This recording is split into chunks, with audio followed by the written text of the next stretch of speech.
Blue lights tore through the frozen night like blades, and Dr. Maya Hartwell,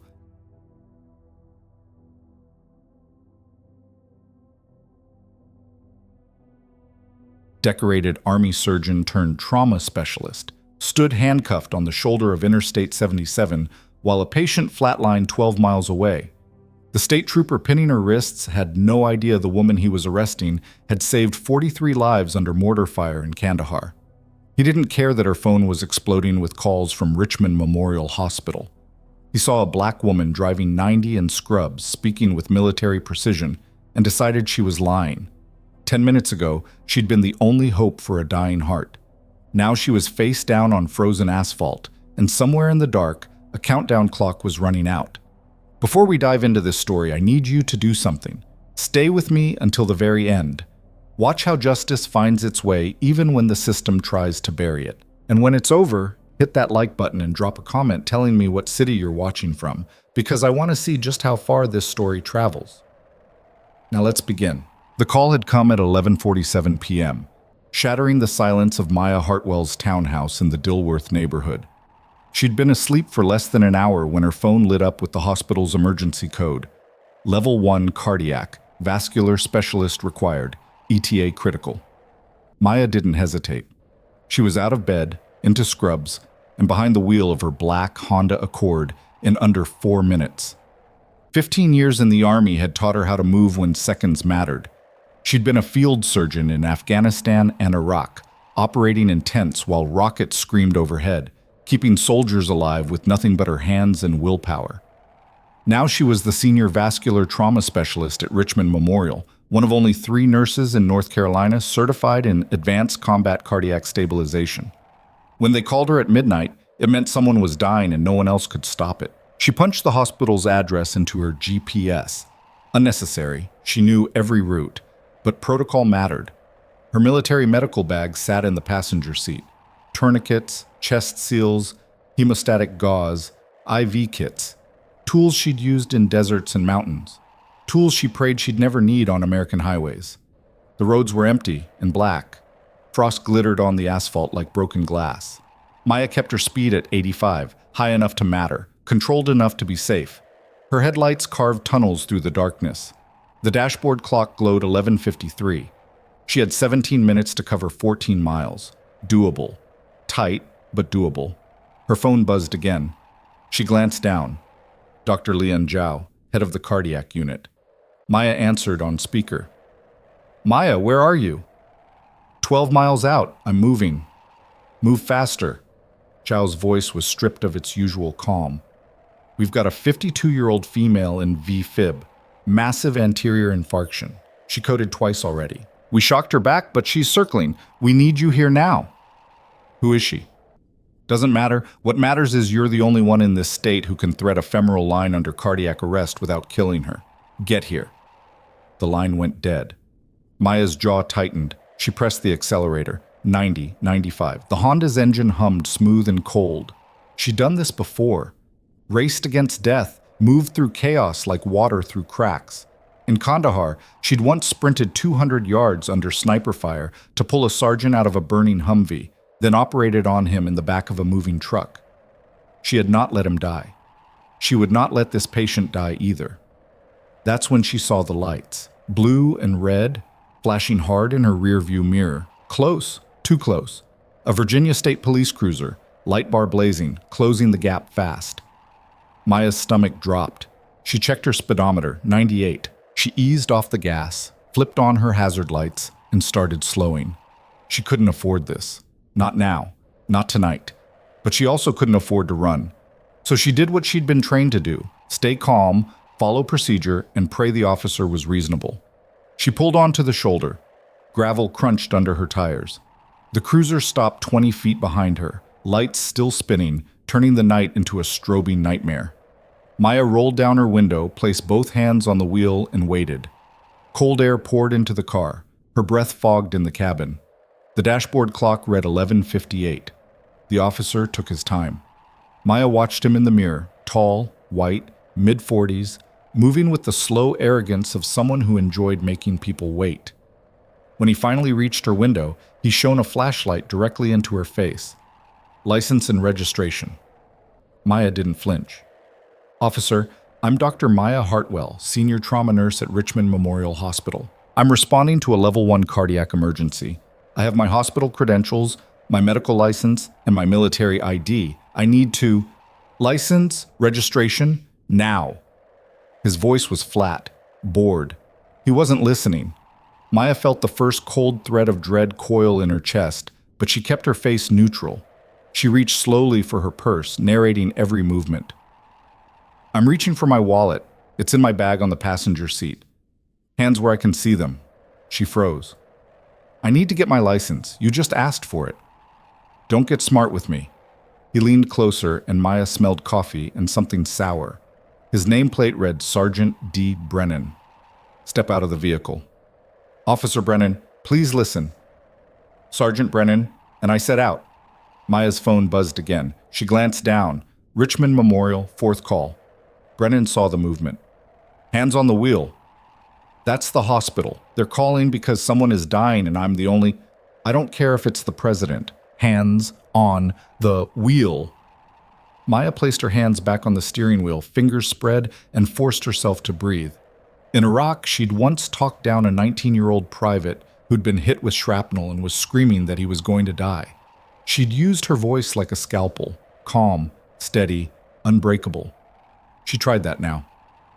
Sergeant, my name is Dr. Maya Hartwell. I am a trauma specialist. There is a patient in cardiac arrest at Richmond Memorial Hospital, and I am the only medical professional in this region certified to stabilize her. If I don't get there in the next 8 minutes, she will die. I was speeding, I admit that, and I will accept any citation you want to issue. But please, let me go save her first, and I will come back to the station tonight and handle this properly. Brennan stared at her. For a moment, Maya thought she saw something shift in his expression. Doubt, maybe, or calculation. Then it hardened again. Step out of the car. Last time I'm asking. Maya's phone rang again. Brennan's hand dropped to his belt. Not his gun, his taser. She stepped out. The cold hit her like a fist. She was still in scrubs, thin cotton pants and a short-sleeved top, and the temperature had dropped below freezing. Her breath came out in white clouds. Brennan made her walk to the back of the car, placed her hands on the trunk, and kicked her feet apart. Stay there. He went back to his cruiser. Maya heard him on the radio, his voice muffled. She looked down the highway, empty in both directions, just black asphalt and distant trees skeletal against the sky. Her phone buzzed in the car. Again. Again. She counted the seconds.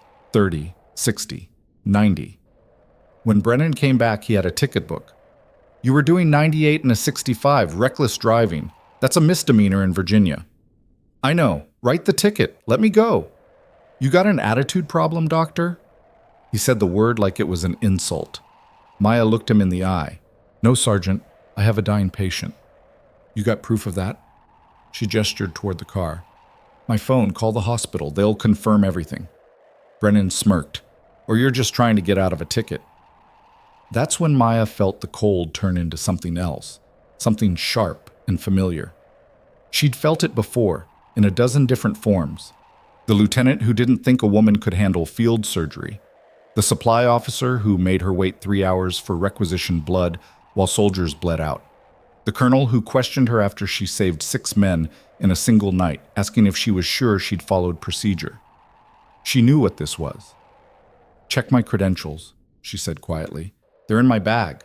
Hospital ID, medical license, military discharge papers, everything. Brennan looked at her for a long moment. Then he walked to the passenger side, opened the door, and pulled out her bag. He dumped it on the hood. Wallet, keys, pens, tampons, her hospital badge, her medical kit, all of it scattered across the cold metal. He picked through it like he was sorting garbage. He held up her hospital ID, barely glanced at it, and tossed it aside. Anyone can fake these. Call the hospital. I'll do my job. You do yours, which right now is standing there and shutting up. Maya's hands curled into fists. She forced them open. In Kandahar, she'd once held a soldier's heart in her hands, literally held it, massaging it manually after a blast tore open his chest, and kept him alive for 11 minutes until the surgeon arrived. She had not broken then. She would not break now. But the clock was breaking. It was 12:04 a.m. Another vehicle approached from the south, a county sheriff's deputy, slowing as it passed, then pulling onto the shoulder ahead of them. A young woman stepped out, mid-20s, blonde ponytail, sharp eyes. Her badge read Deputy J. Morgan. "Everything okay here, Sarge?" Brennan didn't look up. "Traffic stop. I've got it." Morgan walked closer, her gaze moving from Brennan to Maya to the scattered contents of the medical bag. She stopped when she saw the military discharge papers, the trauma kit, the hospital badge with Maya's face on it. "Ma'am, are you Dr. Hartwell?" Maya nodded. "Yes. I'm a trauma nurse at Richmond Memorial. I'm responding to a cardiac emergency." Morgan's eyes widened. "You're the vascular specialist. You know me?" "My sister works in your unit, Casey Morgan. She talks about you all the time." Morgan turned to Brennan. "Sarge, she's legit. We need to let her go." Brennan's face went dark. "I'm handling this." "She's got a patient dying." "I said I'm handling it." Morgan hesitated, and Maya saw the calculation happen, rank versus right. Then Morgan stepped back, her face tight with frustration. "Yes, sir." Maya's phone rang again. This time Brennan walked over, picked it up from the front seat, and answered it himself. "Yeah?" He listened for a moment. Uh-huh. And how do I know this isn't just her friend covering for her?" Another pause. "Right. Well, I've got a reckless driver here who's spinning stories, so I'm going to verify a few things first. You'll get your nurse when I'm done." He hung up. Maya felt something crack inside her chest. Not panic, she didn't do panic, but something close to it. Rage, maybe. Or despair. She'd spent 15 years saving lives, and now she was watching one slip away because a man with a badge couldn't see past his own ego. "Please," she said, and hated the sound of her own voice. "Please, just call my supervisor. Call the hospital administrator. Call anyone. Verify my identity and let me go."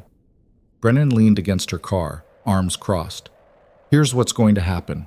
I'm going to run your plates, check for warrants, make sure your story holds up. If it does, you'll get a ticket and a court date. If it doesn't, you'll get arrested. Either way, you're going to learn that lying to a state trooper is a bad idea." "I'm not lying. Everyone says that." He walked back to his cruiser. Maya stood there, shaking, not from cold, though she was freezing, but from the sheer powerlessness of it. She'd commanded surgical teams under fire. She'd made life and death calls in seconds. She'd held the line when everyone else was running, and now she couldn't do anything but stand on the side of a highway and watch a woman die. Morgan stepped closer, her voice low.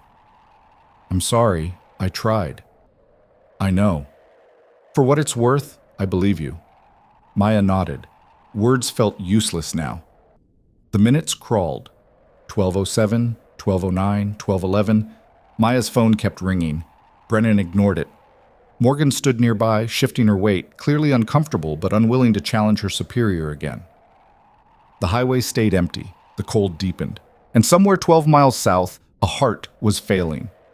At 12:14, another set of headlights appeared. This time it was a black SUV, moving fast, no lights. It slowed, pulled onto the shoulder behind Brennan's cruiser, and stopped. The driver's door opened, and a man stepped out, tall, black, early 50s, wearing a dark suit and a face carved from stone. He walked straight to Brennan. "What's going on here?" Brennan looked up, annoyed. "Police business." "Move along." The man pulled out a badge. "Commander Vincent Cross, Richmond Police Department. I asked you a question." Brennan straightened. "Traffic stop. Reckless driving. I'm processing it." Cross looked past him to Maya, then to the items scattered on the hood, then back to Brennan. "How long has she been here?" 20 minutes. She's a trauma nurse. Richmond Memorial has been calling my office for the last 15 minutes trying to locate her. You aware of that?" Brennan's jaw tightened. "She claims she's responding to an emergency. I'm verifying." "Verifying?" Cross stepped closer. "You've had 20 minutes. What exactly are you verifying?" "Whether or not she's lying." Cross pulled out his phone, dialed, and put it on speaker. It rang twice before a woman's voice answered, tight with stress. "Commander Cross?" "Dr. Zhao, I'm on I-77 with Dr. Hartwell. Confirm her status." "She's our senior vascular trauma specialist. We have a critical cardiac patient in VFib who needs immediate stabilization. Maya is the only person in this state who can thread a femoral arterial line under arrest conditions without causing a fatal embolism. We've been trying to reach her for 18 minutes. Where the hell is she? Cross looked at Brennan. She's been detained by a state trooper who thinks she's lying. There was a long silence on the other end. When Zhao spoke again, her voice was ice. If that patient dies because of this, I will personally see to it that everyone involved is held accountable. Let her go. Now. Cross hung up. He turned to Brennan, and his voice dropped to something quiet and deadly. Uncuff her. Give her back her belongings. Let her go. Brennan's face flushed. This is a state matter. You don't have jurisdiction. I have a dying woman and a qualified medical professional being illegally detained. You want to argue jurisdiction? We can do that. After the patient is stable and the lawyers are present. Right now you're going to step aside, or I'm going to move you aside. Choose. For a moment, Maya thought Brennan might actually fight it. His hand twitched toward his belt. Morgan tensed. Cross didn't move, didn't blink, just stood there, radiating authority like heat from a furnace. Brennan stepped back. Fine, but this isn't over. Cross ignored him. He walked to Maya, his expression softening. Dr. Hartwell, I'm sorry. Get in your car. In. I'll escort you. Maya didn't waste time on words. She grabbed her bag, threw everything back into it, and got behind the wheel. Her hands were shaking now, adrenaline, cold, rage, all of it catching up at once. Cross leaned down to her window. Follow me. Don't stop for anything. He was back in his SUV in seconds. Lights flashed. Not police lights, but hazards. He pulled onto the highway, and Maya followed. In her rearview mirror, she saw Brennan standing beside his cruiser, watching them go. Morgan was already walking back to her own vehicle, shaking her head. The dashboard clock read 12:19. Maya had been delayed for 32 minutes. 32 minutes of a patient coding, of a heart struggling, of time running out. She pressed the accelerator and stayed on Cross's tail as they rocketed south, the night blurring past, the hospital 12 miles away and closing fast. Her phone rang. Dr. Zhao. Maya? I'm 2 minutes out. She's still alive. Barely. We've shocked her 4 times. We're losing her. I'm coming. Maya ended the call and gripped the wheel tighter. The Honda's engine roared. Cross's SUV carved through the darkness ahead of her, and Maya followed like she was chasing a lifeline.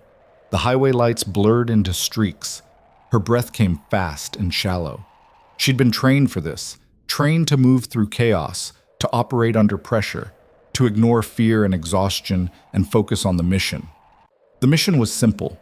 Get there. Save her. Don't fail. At 12:21, the hospital appeared on the horizon, a massive complex of glass and steel, blazing with light against the black sky. Cross didn't slow. He drove straight into the emergency bay, and Maya was out of her car before it fully stopped, sprinting toward the entrance with her bag slamming against her hip. The automatic doors hissed open. She ran through the lobby, past the security desk, past the waiting families, straight to the elevator. A nurse saw her coming and held the doors. Trauma 3. They're waiting. Maya stepped in, and the doors closed. The elevator climbed. Her reflection stared back at her from the polished steel, wild-eyed, pale, still shaking. She forced herself to breathe, to focus, to become the surgeon she used to be, the one who moved through gunfire and saved lives while the world burned. The doors opened on the 3rd floor. Maya ran. She hit the trauma wing at a dead sprint, shouldered through the double doors, and saw them immediately. Dr. Zhao, 2 residents, 3 nurses, all clustered around a bed where a woman lay dying. Monitors screamed. The crash cart stood ready. Someone was doing chest compressions. The woman's face was gray, her lips blue, her eyes half open and empty. Zhao looked up and saw Maya. Relief broke across her face like dawn. About damn time. Maya dropped her bag, snapped on gloves, and stepped to the bed. The noise of the room faded. The exhaustion, the cold, the rage, all of it vanished. She was in the zone now, the place where her hands knew what to do before her brain caught up, where instinct and training became one. She looked down at the patient. 52. just like Zhao had said. Brown hair streaked with gray, a wedding ring on her left hand, and a face Maya had seen before, not in person, but in a photograph on Commander Cross's desk when she'd given a lecture at the police academy 6 months ago. This was his wife. The realization hit like a punch, but Maya didn't stop moving. She reached for the ultrasound, positioned it over the femoral artery, and started mapping the insertion point. Her voice came out calm, controlled, the voice of someone who'd done this 100 times under worse conditions. I need a 16-gauge catheter, guide wire, and dilator. Prep the arterial line. Someone get me manual BP every 30 seconds. And I need absolute silence unless I ask a question. Understood? The room snapped into focus. Hands moved. Equipment appeared. The monitors kept screaming, but Maya had learned long ago how to hear past the noise. She positioned the needle, felt for the pulse. Weak, thready, barely there, and began the insertion. Her hands were steady. Her breathing was controlled. In Kandahar, she'd once done this same procedure in a sandstorm with nothing but a headlamp and a prayer. This was cleaner, quieter, safer. This was something she could do. The needle slid in. Blood flashed back. She advanced the guide wire, felt it thread smoothly, and exhaled. First step done. Dilator! It appeared in her hand. She worked quickly, expanding the pathway, making room for the catheter. The patient's heart was still fibrillating, still struggling, but Maya was buying them time. Time for the drugs to work. Time for the shocks to land. Time for a miracle. She inserted the catheter, secured it, and connected the arterial line. Pressure readings flooded the monitor. Low, dangerously low, but present. She looked up at Zhao. I'm in. Push the epi. Charged to 200. Zhao moved like lightning. The defibrillator whined. Maya stepped back, hands up, watching the monitor. The patient's body arced as the shock hit. Once. Twice. The line on the screen jumped, spiked, and then a rhythm. Weak, irregular, but a rhythm. We've got sinus, one of the residents called out.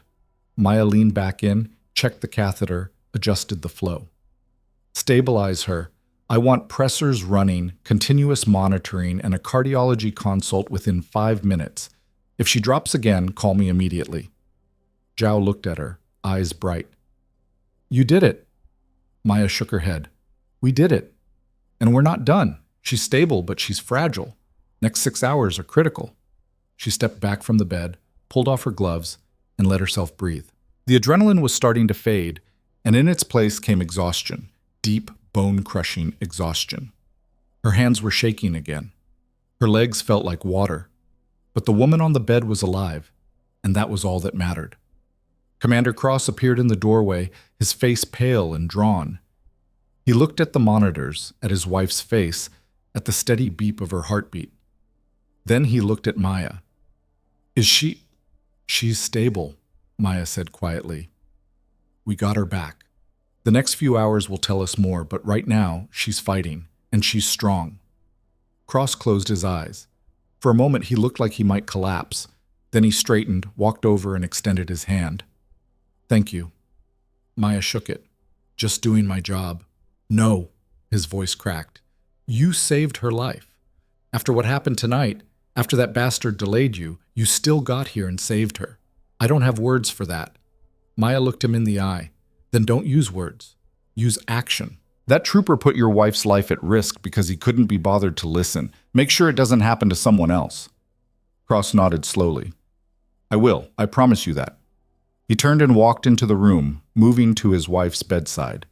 Maya watched him take her hand, saw his shoulders shake, and knew she'd done what she came to do. Dr. Zhao appeared beside her, carrying a cup of coffee. You look like hell. I feel like hell. Go home. We've got this. Maya shook her head. I'll stay until she's out of the woods. Maya, I'll stay. Zhao sighed. Fine. But at least sit down before you fall down. Maya found a chair in the hallway and collapsed into it. The coffee was bitter and too hot, but she drank it anyway. Her phone buzzed. Messages from the hospital, from colleagues, from people she hadn't heard from in years.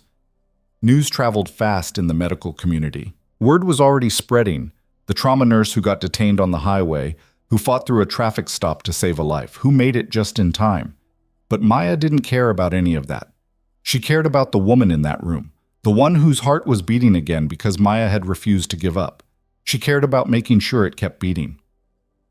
At 2:47 a.m., Dr. Zhao came back out.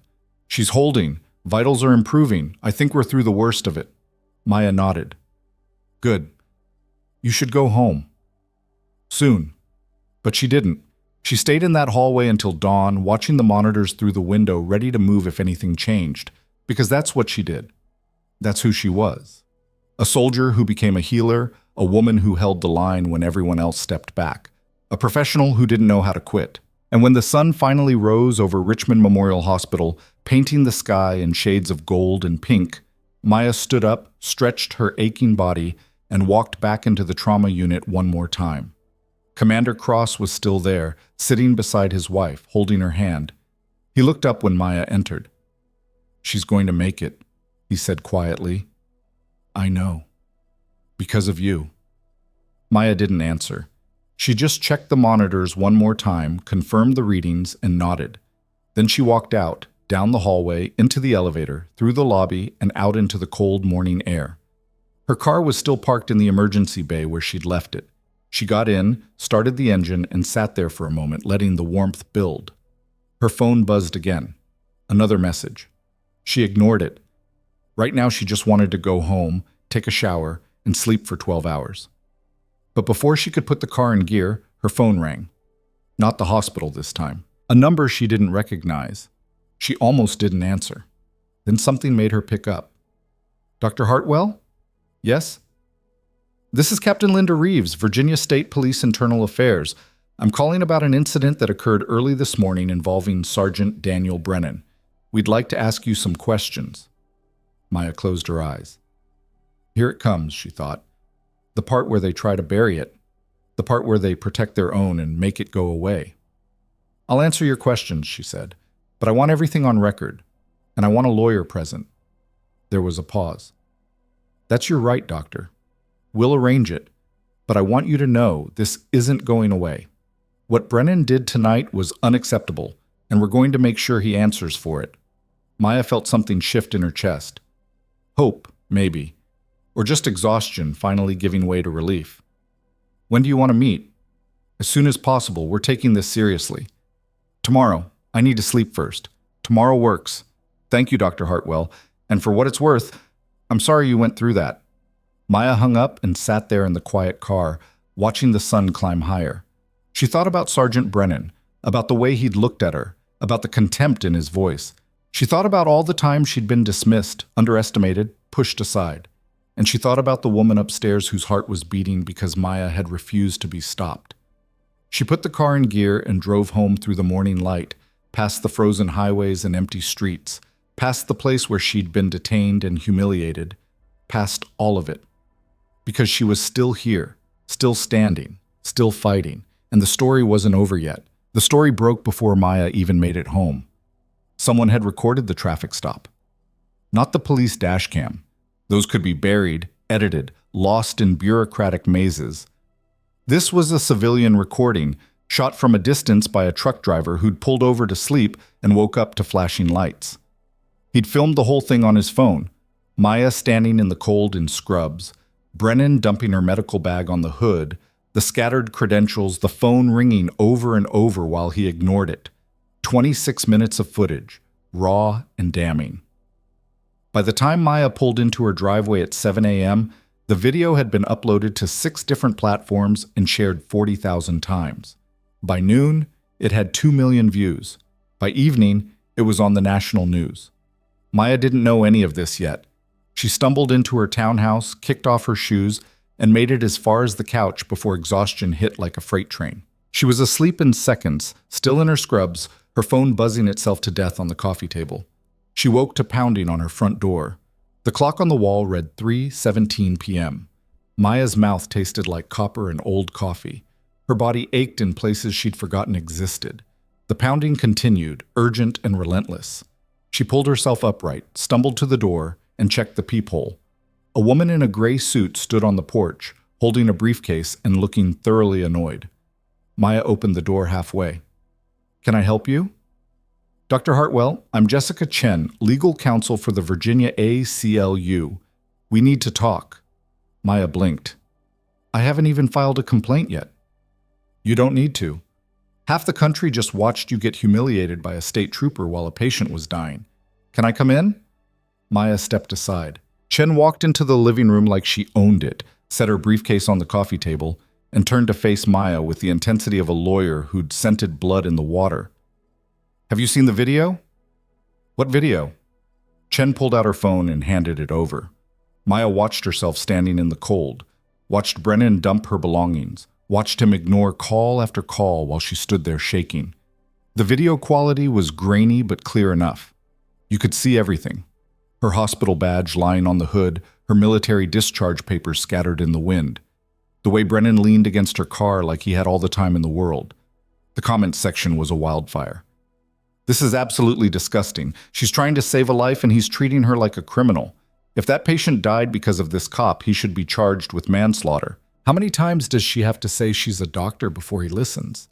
Notice how he didn't believe her credentials but would have probably let a white man in a suit go with a warning. Maya handed the phone back. Her hands were steady, but something cold was spreading through her chest. How many people have seen this?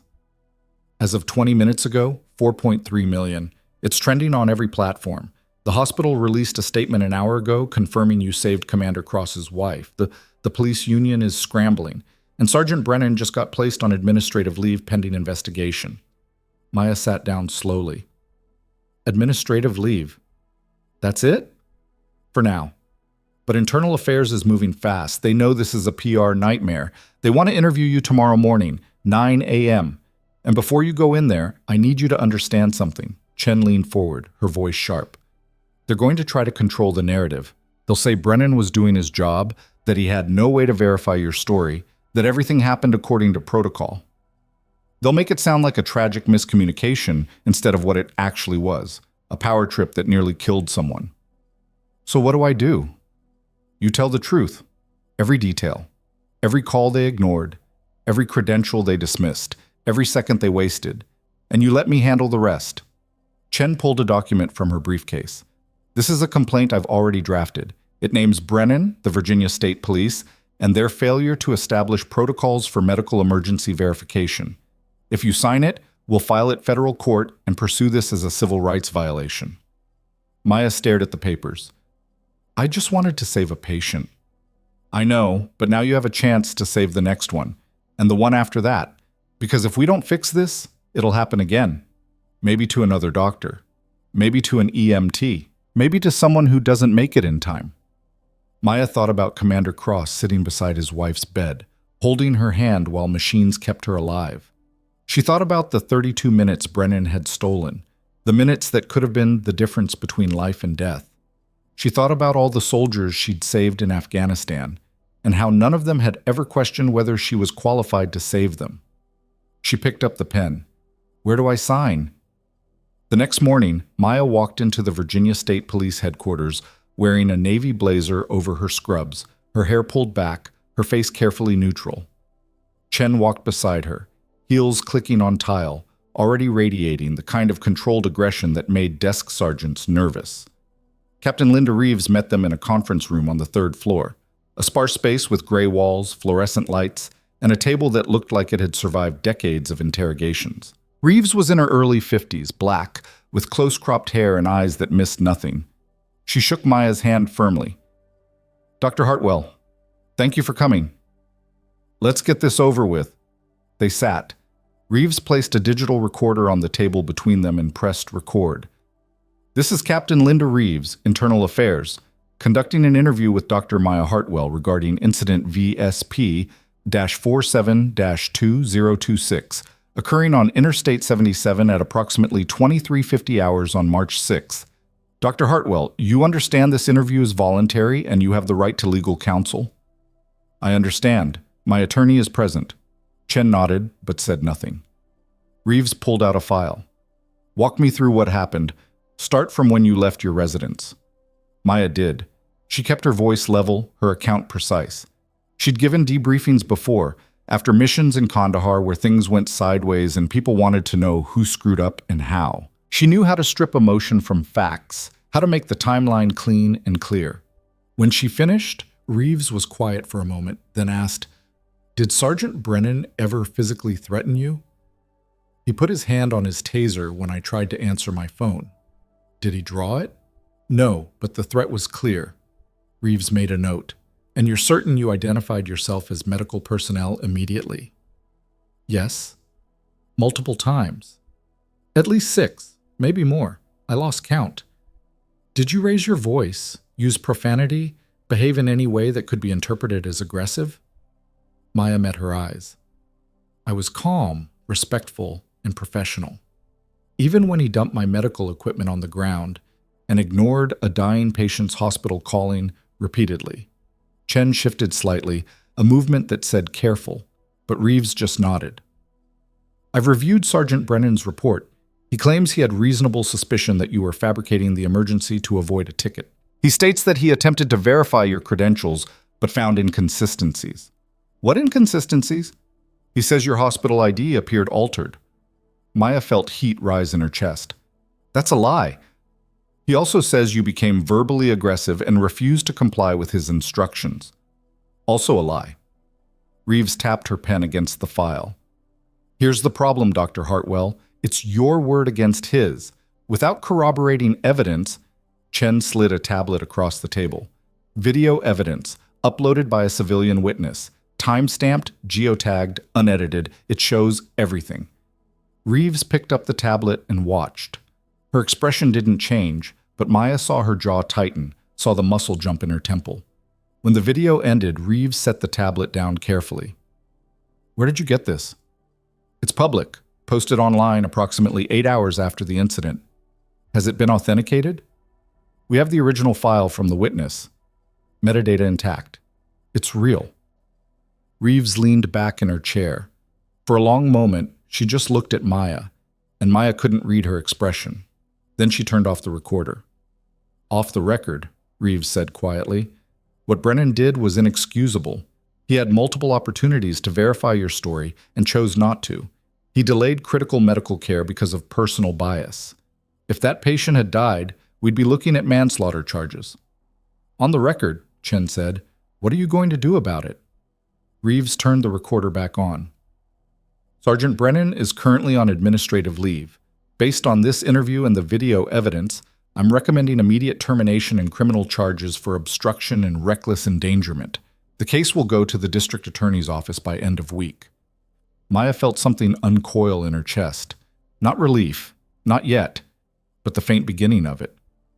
"What about the department?" Chen asked. "What changes are you implementing to make sure this doesn't happen again?" "That's above my pay grade." "Then get someone in here whose pay grade it is." Reeves held Chen's gaze for a beat, then stood. "Wait here." She left the room. Maya and Chen sat in silence. The fluorescent lights hummed. The building felt too quiet, like everyone was holding their breath. 10 minutes later, the door opened. A man in a superintendent's uniform walked in, late 50s, white, with the kind of face that looked permanently exhausted. His nameplate read, Superintendent R. Wallace. He sat down heavily. "Dr. Hartwell, I'm Superintendent Wallace. I want to start by apologizing for what happened to you." "I don't want an apology," Maya said. "I want to make sure it doesn't happen to anyone else." Wallace nodded. "We're implementing immediate changes. Mandatory training on medical emergency protocols, verification procedures for medical personnel, body camera requirements for all traffic stops, and a civilian oversight board to review complaints." Chen pulled out a legal pad. "I'll need all of that in writing, with timelines." "You'll have it." "And Brennan?" Wallace's face hardened. "He's done. We're terminating him today, and we're cooperating fully with the DA's investigation. If they charge him, we won't fight it." Maya looked at him. "You're firing him because the video went viral. If it hadn't, this would have been buried." Wallace didn't flinch. "Probably. I won't insult you by pretending otherwise, but the video did go viral, and now we have an opportunity to fix a broken system. I'm choosing to take it." "That's not justice. That's damage control." "Maybe. But the outcome is the same. Brennan's gone, protocols are changing, and the next doctor who gets pulled over will have protections you didn't have. I can't undo what happened to you, Dr. Hartwell, but I can try to make sure it's the last time it happens. Chen made note. Maya watched Wallace's face, looking for the lie, the angle, the escape route. She'd seen enough officers in her military career to know when someone was trying to protect their own. But Wallace looked tired and angry and something close to genuine. I'll believe it when I see it, Maya said finally. Fair enough. Wallace stood. Captain Reeves will keep you updated on Brennan's case. If you need anything from us, anything, you call me directly. He slid a business card across the table. My personal cell. He left. Reeves followed, leaving Maya and Chen alone again. Chen gathered her papers. That went better than expected. They're scared. Good. Fear drives change faster than compassion. Chen snapped her briefcase shut. The media is going to want to talk to you. I'd advise against it for now. Let the story breathe, let people stay angry, but eventually you'll need to speak publicly. I'm not interested in being famous. You already are. 4 million views and climbing. The question is whether you control the narrative or let someone else do it. Maya rubbed her temples. A headache was building behind her eyes, sharp and insistent. I need coffee. I need you focused, because this isn't over. Brennan's going to fight back. The Union will protect him, and there are going to be people, a lot of people, who side with him over you. Let them. Maya. Chen's voice softened. I've been doing this work for 15 years. I've seen cases like yours collapse because the victim got tired of fighting. Don't let that be you. Maya looked at her. I've operated on soldiers while mortar rounds landed 50 yards away. I've held a man's severed leg together with gauze and sheer stubbornness until medevac arrived. I'm not afraid of a fight. Chen smiled. Good. Because we're about to start one. The DA's office moved faster than anyone expected. By Friday afternoon, Sergeant Daniel Brennan was formally charged with obstruction of medical services, reckless endangerment, and official misconduct. The arraignment was set for the following Monday. News vans camped outside the courthouse. Reporters shouted questions at anyone who walked by.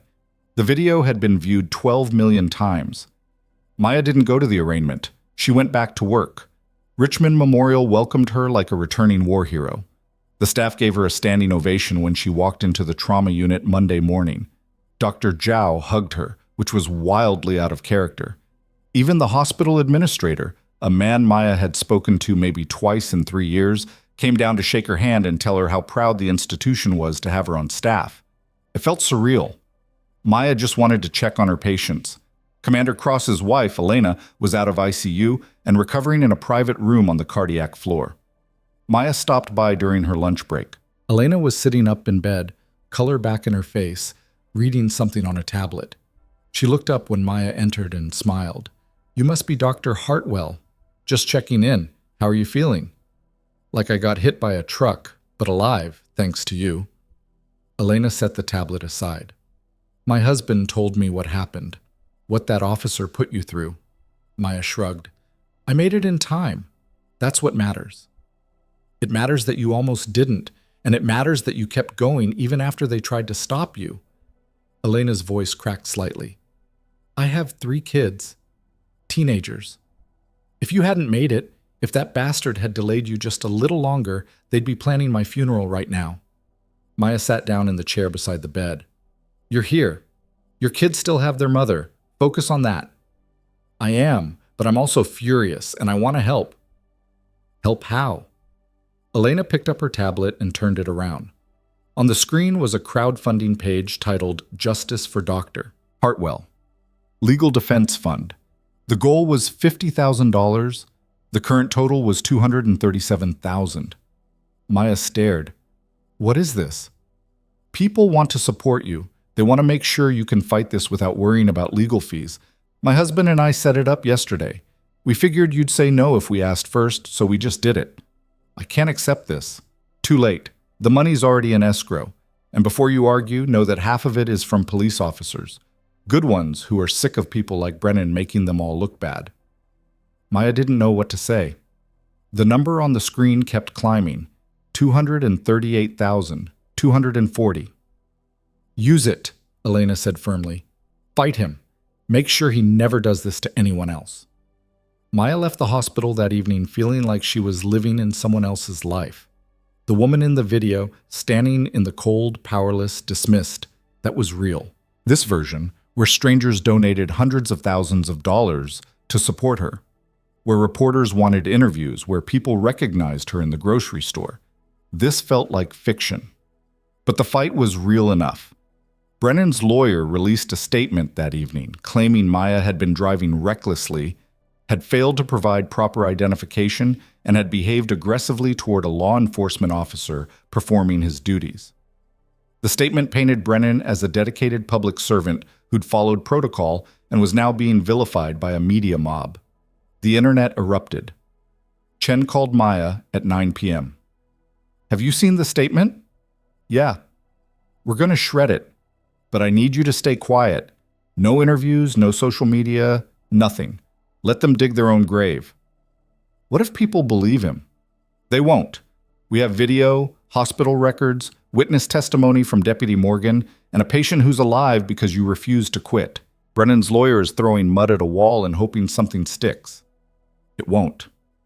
Maya wanted to believe that, but she'd seen too many cases where the truth didn't matter, where the person with power walked away clean while the victim got buried.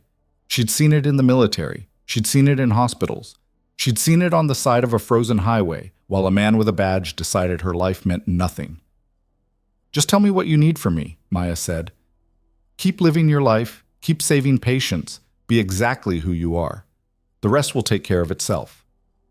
The trial date was set for 6 weeks out. In the meantime, Maya went back to her routine: 12-hour shifts, trauma cases, teaching residents, grabbing sleep when she could. The media attention faded slightly, replaced by the next outrage, the next viral video. But the anger simmered beneath the surface, waiting. Deputy Jordan Morgan reached out 2 weeks after the incident. She called Maya's personal number. How she got it, Maya didn't ask, and spoke quickly, nervously. "Dr. Hartwell, this is Deputy Morgan. From that night. I just wanted to say I'm sorry. I should have pushed back harder. I knew you were telling the truth, and I let Brennan shut me down." Maya was in her kitchen, halfway through a frozen dinner. "You tried. Not hard enough. I've been thinking about it every day. If your patient had died, I'd be responsible too. You're not responsible for Brennan's choices." "Maybe not, but I could have made different ones." Morgan paused. "I'm testifying at the trial. Against him. My union rep says it's career suicide, but I don't care. What he did was wrong, and I'm not covering for him." Maya felt a flicker of respect. That takes guts. "So does what you did, staying calm while he tore you apart. I don't know how you did it. Practice. Lots of practice." They talked for a few more minutes, then hung up. Maya finished her dinner and thought about all the small moments of courage that added up to something bigger. Morgan speaking up. Elena starting the fund. Commander Cross pushing for departmental reform. None of it erased what happened, but maybe it meant something anyway. The night before the trial, Maya couldn't sleep. She lay in bed staring at the ceiling, running through everything that could go wrong. Brennan's lawyer was skilled. The union had resources. There were 12 people on that jury who might decide that a cop following protocol mattered more than a doctor saving lives. At 2 a.m., she gave up on sleep and went for a drive. She ended up on Interstate 77, heading north, retracing the route she'd taken that night. The highway was empty and dark. She pulled onto the shoulder where Brennan had stopped her, turned off the engine, and sat there in the silence. The cold seeped in through the windows. The trees were skeletal against the sky. Somewhere in the distance, a siren wailed. Maya closed her eyes and let herself remember the fear, the frustration, the helplessness, the way Brennan had looked at her like she was nothing. Then she thought about Elena's heartbeat on the monitor, steady, strong, alive. She started the car and drove home. When she walked into the courthouse the next morning, she was ready. The courtroom was packed. Reporters filled the back rows. Maya sat beside Chen at the defense table, hands folded, face calm. Across the aisle, Brennan sat with his lawyer, a sharp-faced man in an expensive suit who looked like he'd never lost a case he cared about. The bailiff called the court to order. The judge entered, a woman in her 60s with steel-gray hair and a reputation for not tolerating nonsense. She looked over the courtroom once, then nodded to the prosecutor. The People versus Daniel Brennan. Are both sides ready? Yes, Your Honor, the prosecutor said. Ready, Your Honor, Brennan's lawyer echoed. Then let's begin. The prosecutor stood, and as she started her opening statement, Maya felt the weight of every eye in the room. This was it. The moment where the truth either mattered or didn't, where justice either happened or died quietly in a system built to protect its own. And somewhere in the back of the courtroom, a phone buzzed with a new message. Then another, and another. Because while the trial was starting, something else was happening online. Something that would change everything before the day was over. But Maya didn't know that yet. She just sat there, watching the prosecutor lay out the case, and waited for her turn to speak. The prosecutor's opening statement was clinical and devastating. Assistant District Attorney Nicole Brenner stood before the jury, 6 men, 6 women, faces carefully neutral, and laid out the case like she was assembling a weapon piece by piece. On the night of March 6th, Dr. Maya Hartwell was racing to save a life. Sergeant Daniel Brennan decided she was lying. That decision nearly killed Elena Cross. And that decision is why we're here today. Brenner clicked a remote. The courtroom's projection screen lit up with a still frame from the video. Maya standing beside her car, hands visible, face calm despite the cold. Brennan's cruiser filled the background, lights spinning. You're going to see this video. All 26 minutes of it. You're going to watch Dr. Hartwell identify herself repeatedly. You're going to watch Sergeant Brennan ignore phone calls from Richmond Memorial Hospital. You're going to watch him search her vehicle, dump her medical credentials on the ground, and mock her when she begged him to verify her identity. Brenner paused, letting the silence stretch. And then you're going to ask yourself one question. Would he have done this to someone who looked different? Brennan's lawyer shot to his feet. Objection. Counsel is injecting race into a case about traffic enforcement. Judge Raina Caldwell didn't even glance at him. Overruled. The defendant's conduct is on trial, Mr. Foster. If you don't like the questions it raises, you should have advised your client better. Continue, Ms. Brenner. Foster sat down, jaw tight. Maya kept her face blank, but she felt the shift in the room. The jury leaning forward slightly, the reporters scribbling faster. First blood drawn, and the trial had barely started. Brenner spent the next 40 minutes building her case. She showed the video in full. She displayed Maya's credentials. Hospital ID, medical license, Army discharge papers with honors and commendations.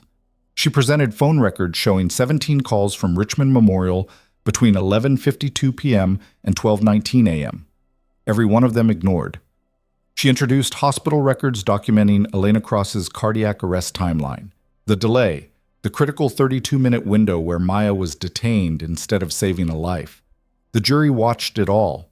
Some took notes. Others just stared at the screen, faces hardening with each passing minute. When Brenner finished, Foster stood for his opening. He was good.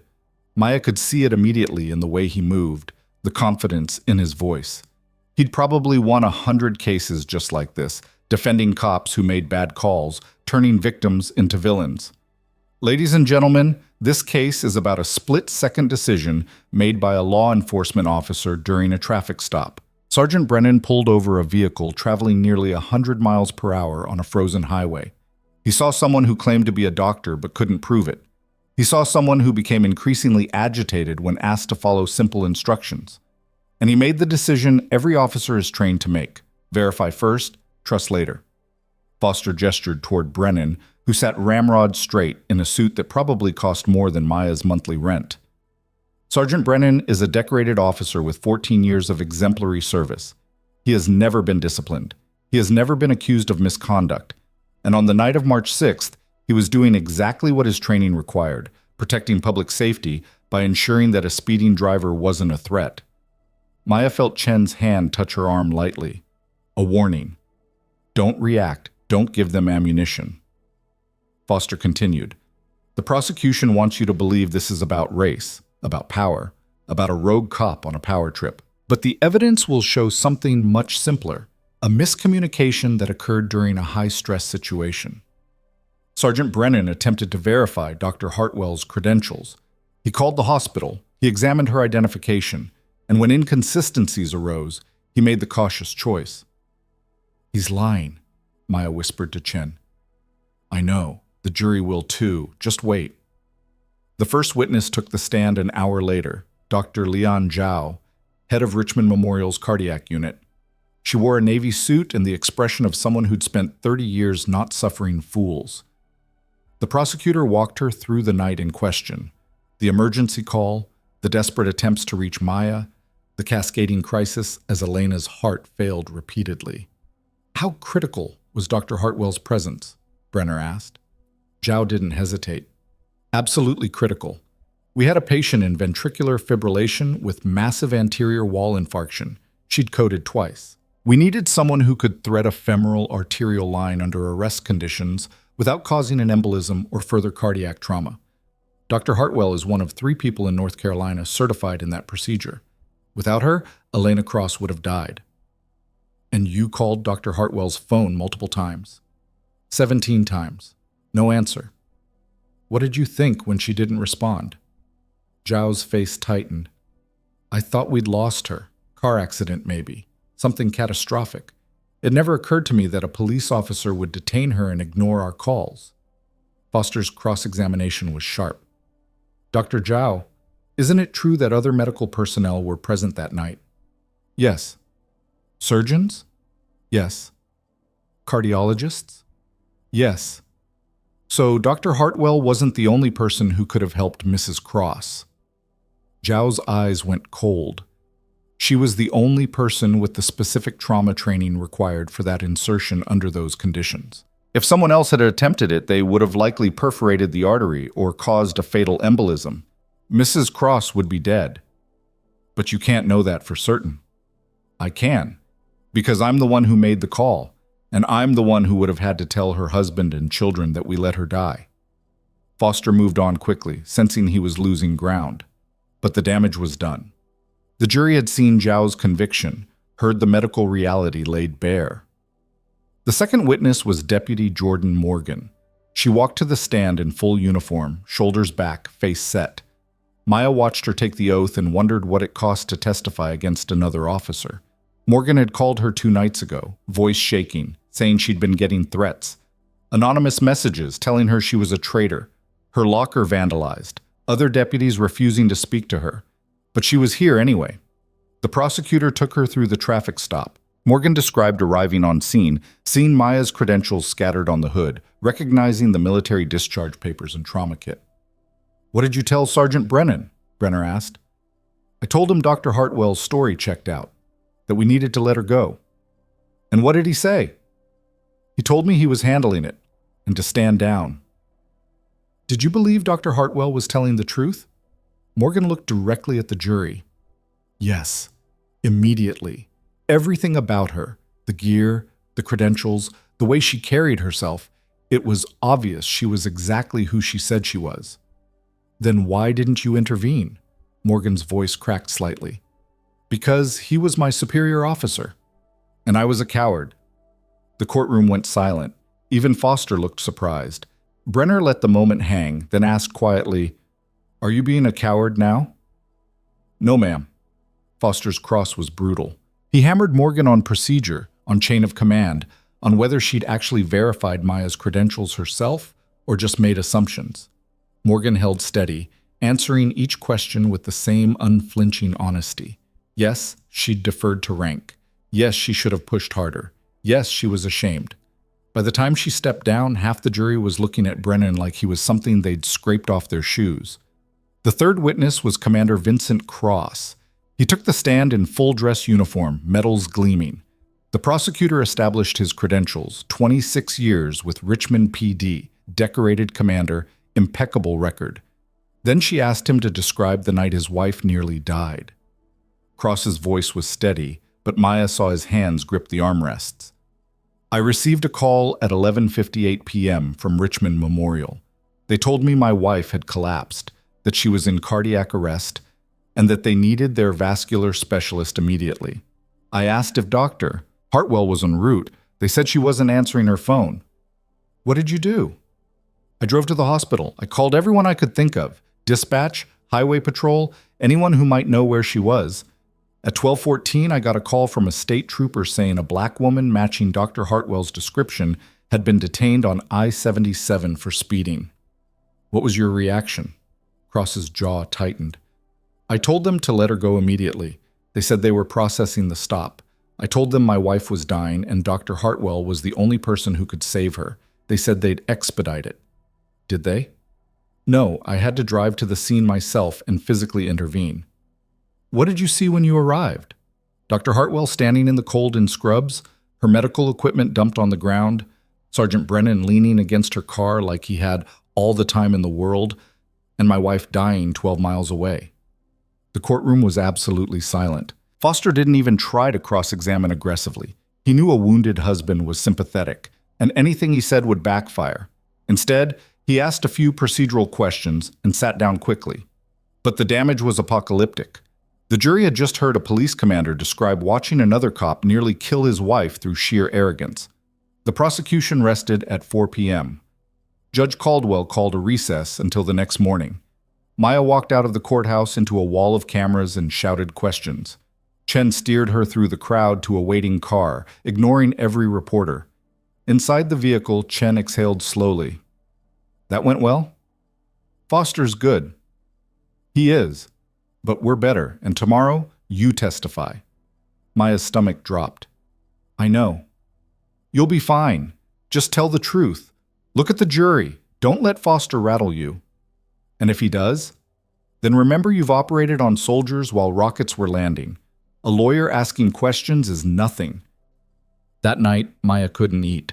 She sat in her townhouse reviewing Chen's prep notes, running through answers, trying to anticipate every angle Foster might take. Around midnight, her phone rang. Elena Cross. I'm watching the news, Elena said. They're saying you're testifying tomorrow. Yeah. You're going to be amazing. I'm terrified. Good. Terror means you care. Just get up there and tell them what happened. Let them see who you are. Maya closed her eyes. What if it's not enough? It will be, because the truth is on your side, and so am I. They talked for another 20 minutes, and by the time Maya hung up, some of the fear had loosened its grip. She went to bed at 1 a.m. and actually slept. The courtroom was even more packed the next morning. Maya took the stand at 9:15, placed her hand on the Bible, and swore to tell the truth. She sat down, folded her hands in her lap, and met the jury's eyes. Brenner started gently. Dr. Hartwell, tell the jury about your background. Maya did. Army service, field surgeon, combat deployments, transition to civilian medicine, certification in advanced trauma procedures. She kept it simple, factual, letting her record speak for itself. And on the night of March 6th, you received an emergency call? Yes. At 11:47 p.m., Richmond Memorial contacted me about a critical cardiac patient. What did you do? I got dressed, grabbed my medical kit, and drove to the hospital as quickly as safely possible. How fast were you driving? Between 85 and 98 miles per hour, depending on road conditions. Were you being reckless? No, I was being urgent. There's a difference. Brenner walked her through the stop. Maya described every moment, the lights, the conversation, the scattered credentials, the ignored phone calls. Her voice stayed level, clinical. She'd given after-action reports before. This was just another one. How did you feel when Sergeant Brennan refused to verify your identity? Frustrated, afraid, powerless. Powerless? I knew someone was dying and I couldn't do anything to help her. That's the worst feeling a doctor can have. Did you raise your voice? Become aggressive? No, I stayed calm and respectful the entire time, even when I wanted to scream. Brenner showed the video again, this time with Maya providing live commentary. The jury watched Maya on the screen, then looked at the real woman sitting in the witness box. The contrast was devastating, the composed professional versus the man who'd treated her like a criminal. When Brenner finished, it was nearly 11 a.m. Judge Caldwell called a 15-minute recess before cross-examination. Chen met Maya outside the courtroom. You're doing great. Foster's going to try to make you look emotional, unreliable, maybe even suggest you're exaggerating. Don't take the bait. I won't. And if he brings up race, he will. Then let him. The jury's already seen what happened. They're not stupid. When they reconvened, Foster stood and buttoned his jacket. He walked to the witness stand slowly, like a predator circling prey. Dr. Hartwell, you were driving nearly 100 miles per hour. Yes. On a frozen highway. Yes. That's dangerous, isn't it? It can be, but I'm a trained driver, the roads were clear, and I was responding to an emergency. An emergency you claim was real. Maya's eyes narrowed. An emergency that was real. Elena Cross nearly died. That's not a claim, that's a fact. Foster smiled thinly. But Sergeant Brennan didn't know that, did he? He would have if he'd verified my credentials, or answered the hospital's calls, or listened to anything I said. You were speeding. You became agitated when stopped. Your identification was legitimate. Military discharge papers don't get faked. Hospital badges don't get altered. And 17 phone calls from a hospital don't happen because someone's making up a story. Foster's smile faded. You're very defensive, Dr. Hartwell. I'm very tired of being called a liar by people who refuse to do their jobs. Chen made a small movement in her peripheral vision. Too much. Pull back. Maya took a breath. Foster seized the opening. You have a history of conflicts with authority, don't you? No. You were reprimanded twice during your military service. Maya felt ice flood her veins. I was commended 43 times and reprimanded twice for minor procedural violations. That's a pretty good ratio. What were those violations? Operating outside established protocols to save lives, which I'd do again. So you admit you don't follow rules when you disagree with them? I follow medical ethics. Sometimes that conflicts with bureaucracy. When it does, I save the patient. Foster paced. On the night in question, you could have simply accepted the ticket and gone to the hospital. Sergeant Brennan wasn't writing a ticket. He was searching my car, questioning my credentials, and wasting time while someone died. You could have called someone else, another doctor. There was no one else. I was the only person in the region qualified for that procedure. Convenient? Maya's hands tightened on the armrests. It's not convenient. It's medical reality. And if you'd spent one day in a trauma unit, you'd understand that. Dr. Hartwell, isn't it possible you overreacted? That you saw a routine traffic stop and turned it into something it wasn't? Is that what the video shows? The video shows a traffic stop that escalated because your client refused to do his job. Foster's face reddened.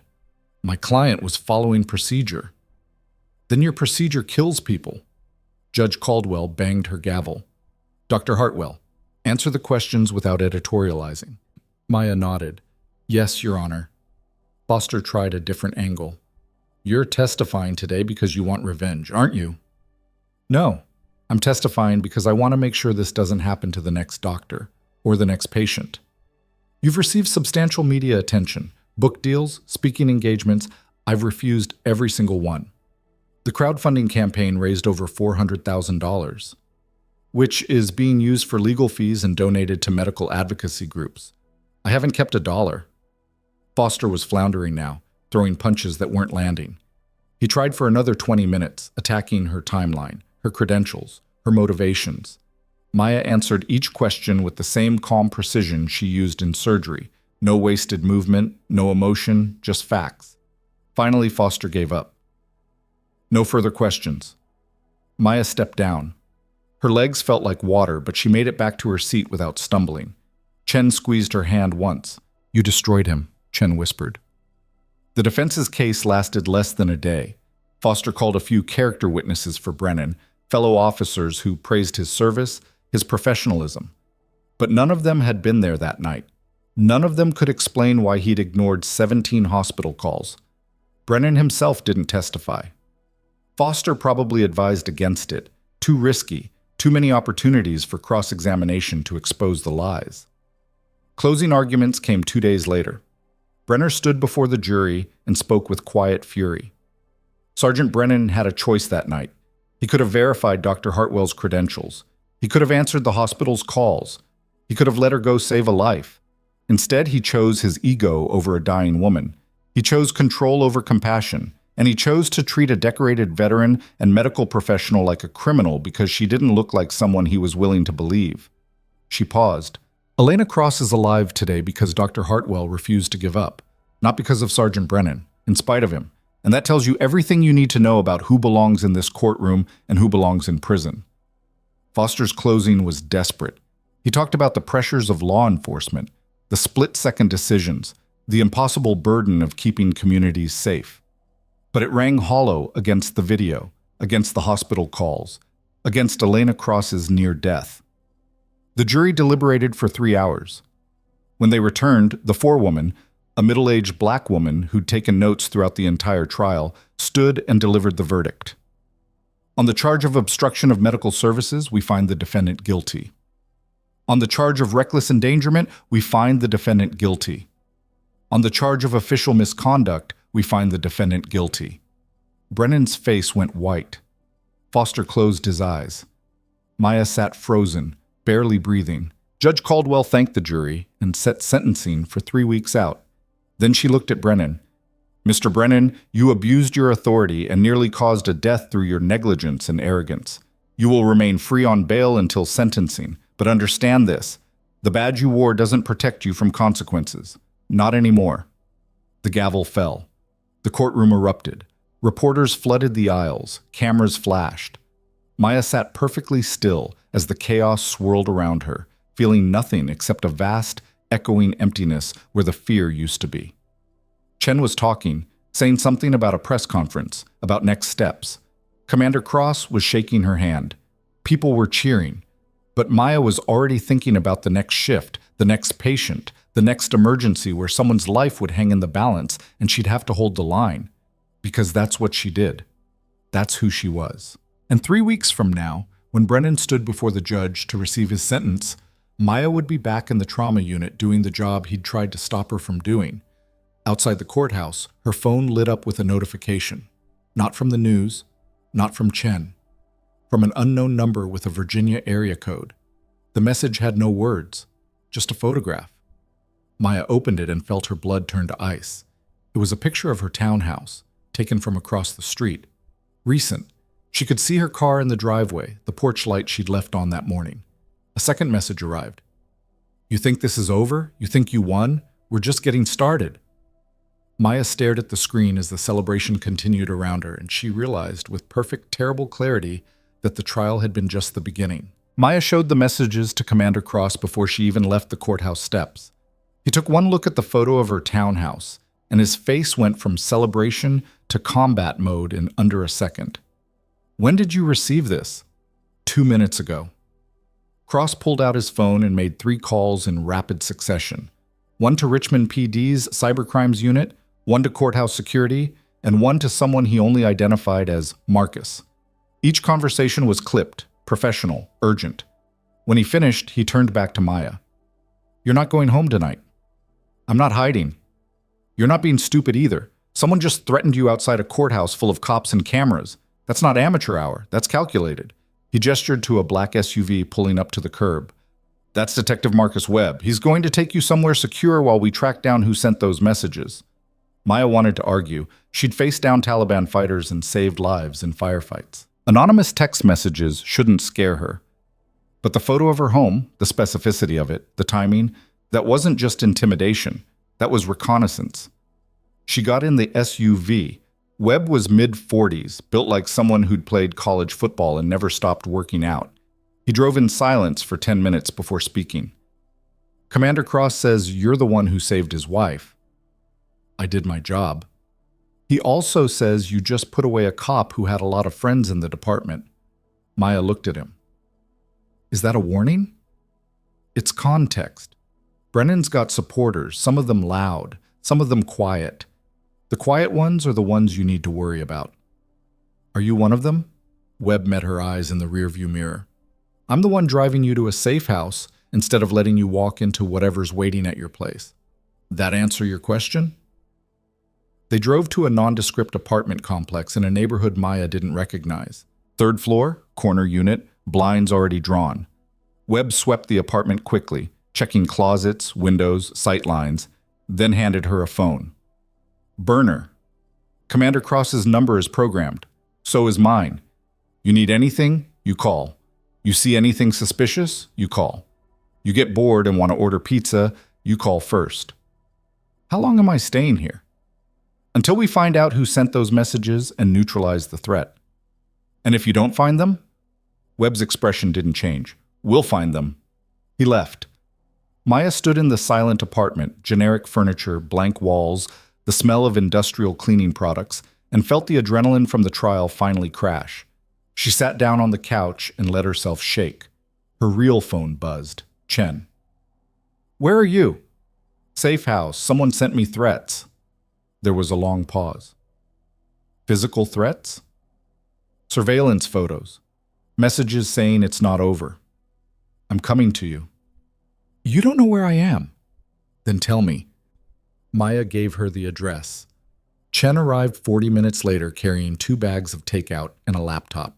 She set everything on the kitchen counter and turned to Maya with the expression of someone preparing for war. We're filing for a protection order against Brennan and anyone acting on his behalf. You think it's him? I think he's looking at prison time and he's desperate. Desperate people do stupid things. Chen opened her laptop and started typing. I'm also filing a motion to have his bail revoked. Threatening a witness is a felony. If we can prove he's behind this, you won't. He's too smart to send messages himself. Then we prove he ordered it. Either way, he goes back in custody until sentencing. They worked through the night. Chen drafted motions while Maya gave statements recounting every detail of the messages, the timing, the specific wording.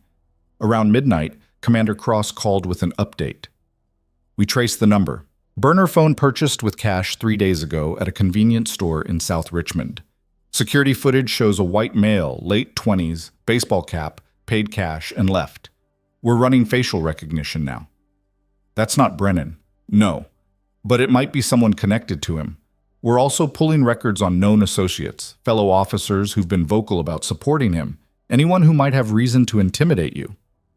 How many names are we talking about? Cross hesitated. More than I'd like. Brennan's been on the force 14 years. He's got friends. Some of them are good cops who can't believe he'd do what he did. Some of them are exactly the kind of cops who would. Maya closed her eyes. I just wanted to save a patient. I know, and because you did, you exposed something rotten. Now we have to cut it out. The next morning brought news that cracked the case wide open. The convenience store footage yielded a partial plate number from the vehicle the suspect had arrived in, a gray Ford pickup registered to Officer Kyle Brennan, Daniel Brennan's younger brother. Chen filed an emergency motion before noon.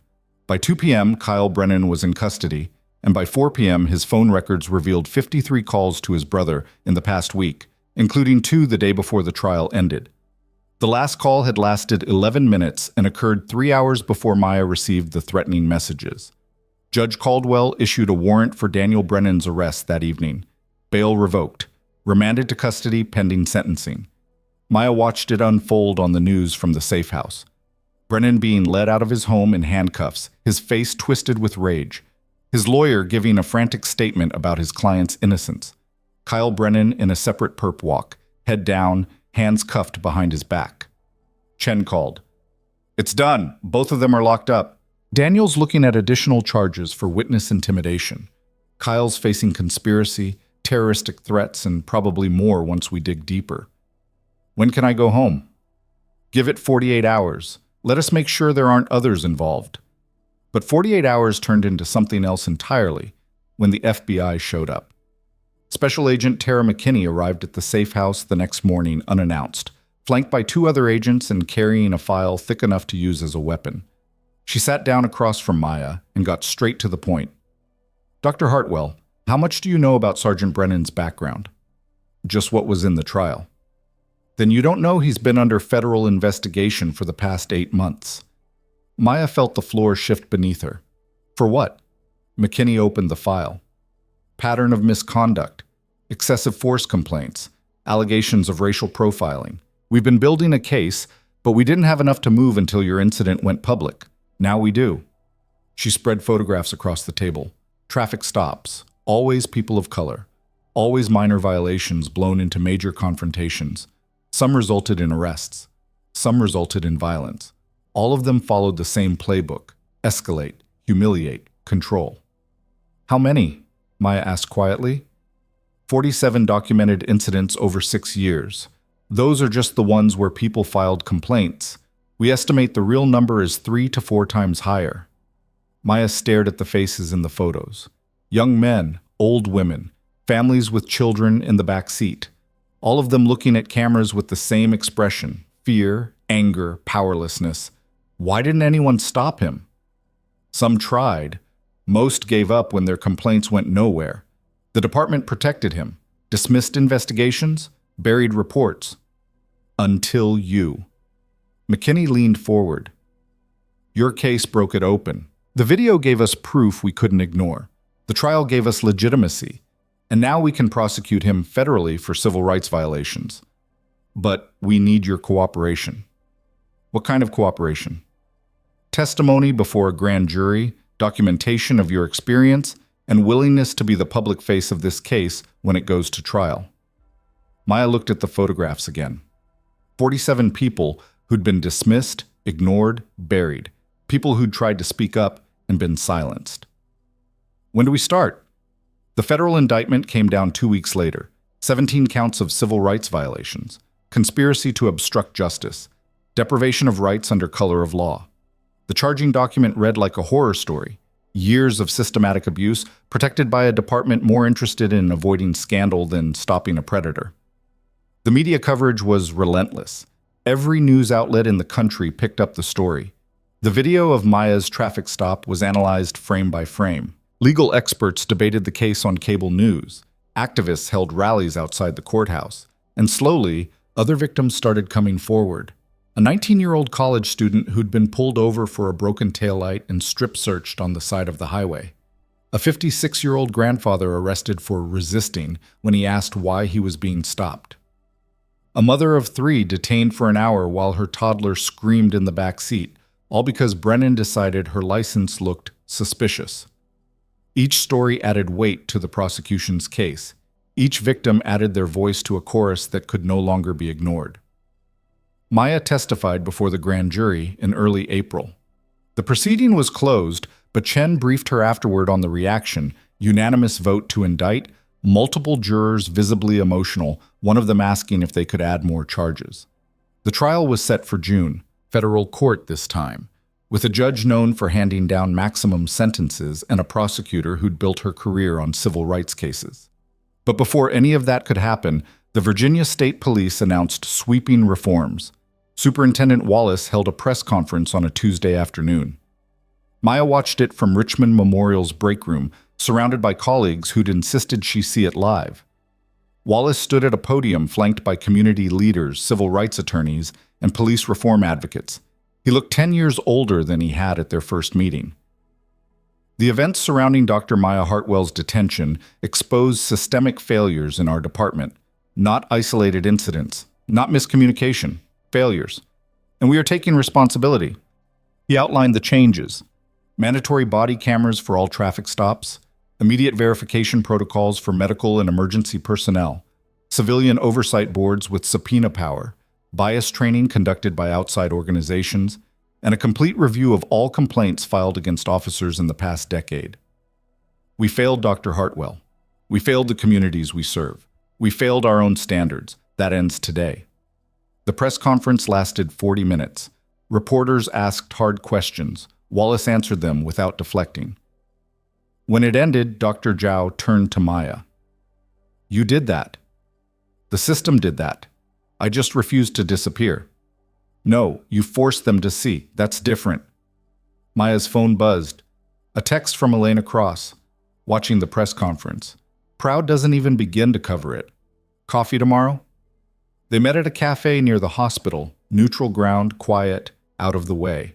Elena looked healthy now, color back in her face, moving without the careful fragility of someone recently returned from death's door.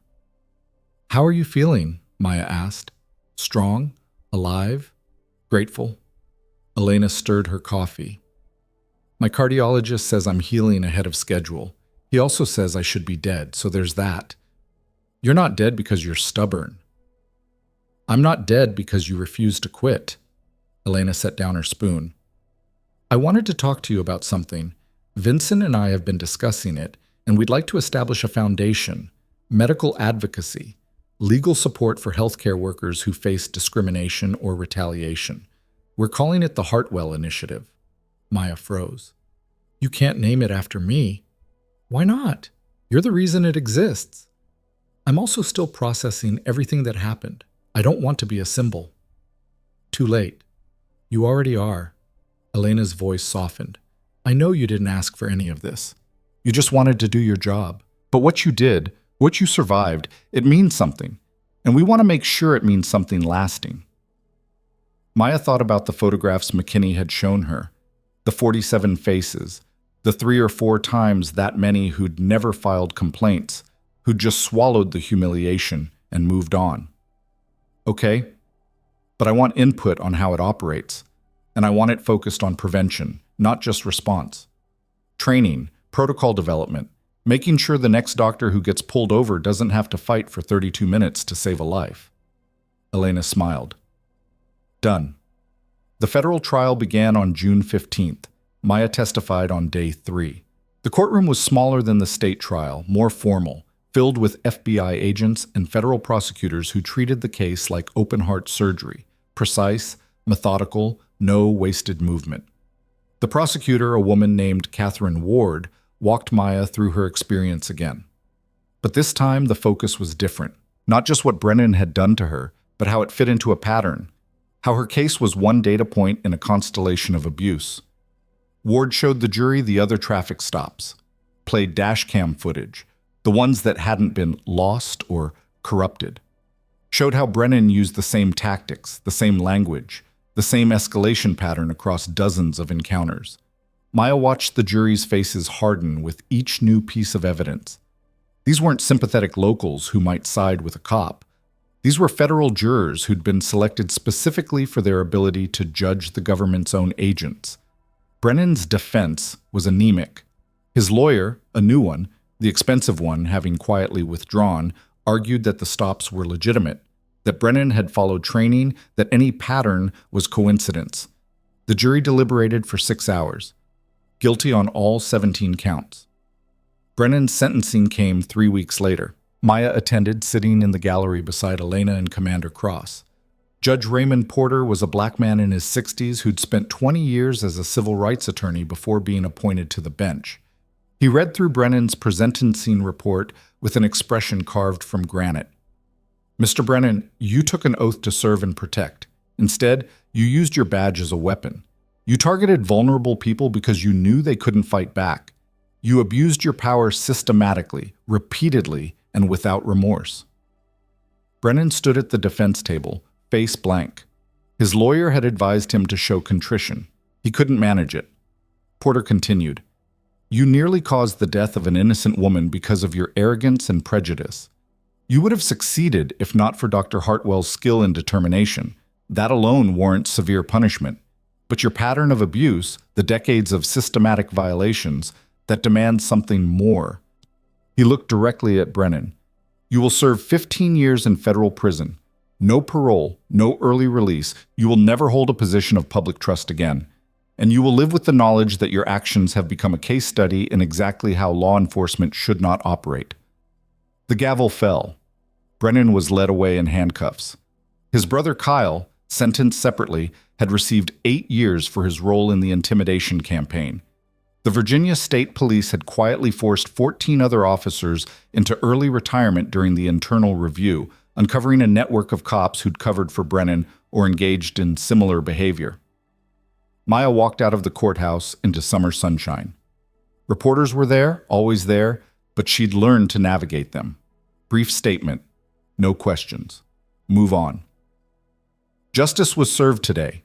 Not just for me, but for every person Sergeant Brennan targeted over the years. I hope this sends a message that no badge is a shield for abuse. She turned to leave, and that's when she saw them. A line of people standing along the courthouse steps. The other victims.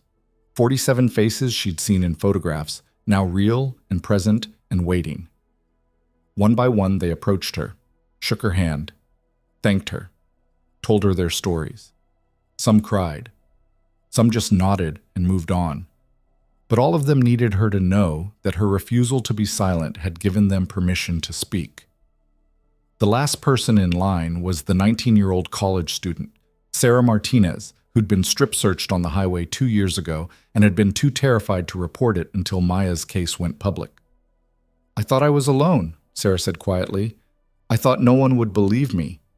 Then I saw your video, and I realized maybe they would." "Did they?" "They did. I testified before the grand jury. My case is part of why he's going away." Sarah's voice cracked. "Thank you for being brave enough to fight." Maya shook her head. "I wasn't brave. I was just stubborn." "Same thing, sometimes." By the time Maya made it back to Richmond Memorial, her shift was half over. She changed into scrubs, pulled her hair back, and walked into the trauma unit like she'd done 1,000 times before. Dr. Zhao looked up from a patient chart. "Figured you'd skip today." "Why would I do that?" "Because you just watched a man get sentenced to federal prison partially because of your testimony, and most people would need a minute to process that." Maya checked the patient board. "I'll process later. Right now we've got a motorcycle accident incoming, ETA 4 minutes, and I'm guessing they're going to need vascular work." Zhao smiled. "Glad you're back." The patient arrived, 26-year-old male, blunt force trauma to the femoral artery, bleeding heavily. Maya scrubbed in, moved to the table, and did exactly what she'd been trained to do. Assess, stabilize, repair, save. The surgery took 3 hours. When it was over, the patient was stable and headed to recovery. Maya stripped off her gloves, washed up, and found Chen waiting in the hallway. "How did you know I'd be here?" "Because you're you." Chen held up her phone. "The Hartwell initiative just went live. Website, donation portal, advisory board. We've already raised $80,000. Maya leaned against the wall. "I don't know how to feel about having my name on something." "Feel proud. Feel accomplished. Feel whatever you want. But know that people believe in what you did, and they want to support it. What I did was my job." "Your job was saving Elena Cross. Everything else, the trial, the testimony, the reform, that was you choosing to fight when you could have walked away." Maya closed her eyes. She was exhausted, the kind of exhaustion that went beyond physical into something deeper and harder to name. But beneath it, she felt something else, a quiet satisfaction. Not pride exactly, just the knowledge that she'd held the line when it mattered. "I'm going home," she said finally. "Actual home? Not a safe house?" "Actual home. They cleared it weeks ago." Maya drove back to her townhouse as the sun set over Richmond. Her street was quiet, familiar, unchanged. She parked in her driveway, walked up to her front door, and stopped when she saw the envelope tucked into the doorframe. No stamp, no return address, just her name written in careful block letters. She opened it slowly, half expecting another threat. Instead, she found a single sheet of paper with a handwritten note. "Dr. Hartwell, you don't know me. 5 years ago, Brennan pulled me over and made my life hell for an hour because I looked suspicious. I never reported it because I didn't think anyone would care. Then I saw what he did to you, and I realized I wasn't crazy. I wasn't imagining it. It happened. I testified before the grand jury last month. Because of you, they believed me. Thank you for fighting. Thank you for not disappearing. Thank you for showing us that fighting back was possible. You saved more than one life that night." The note wasn't signed. Maya read it 3 times, then folded it carefully and put it in her pocket. She went inside, locked the door, and stood in her living room.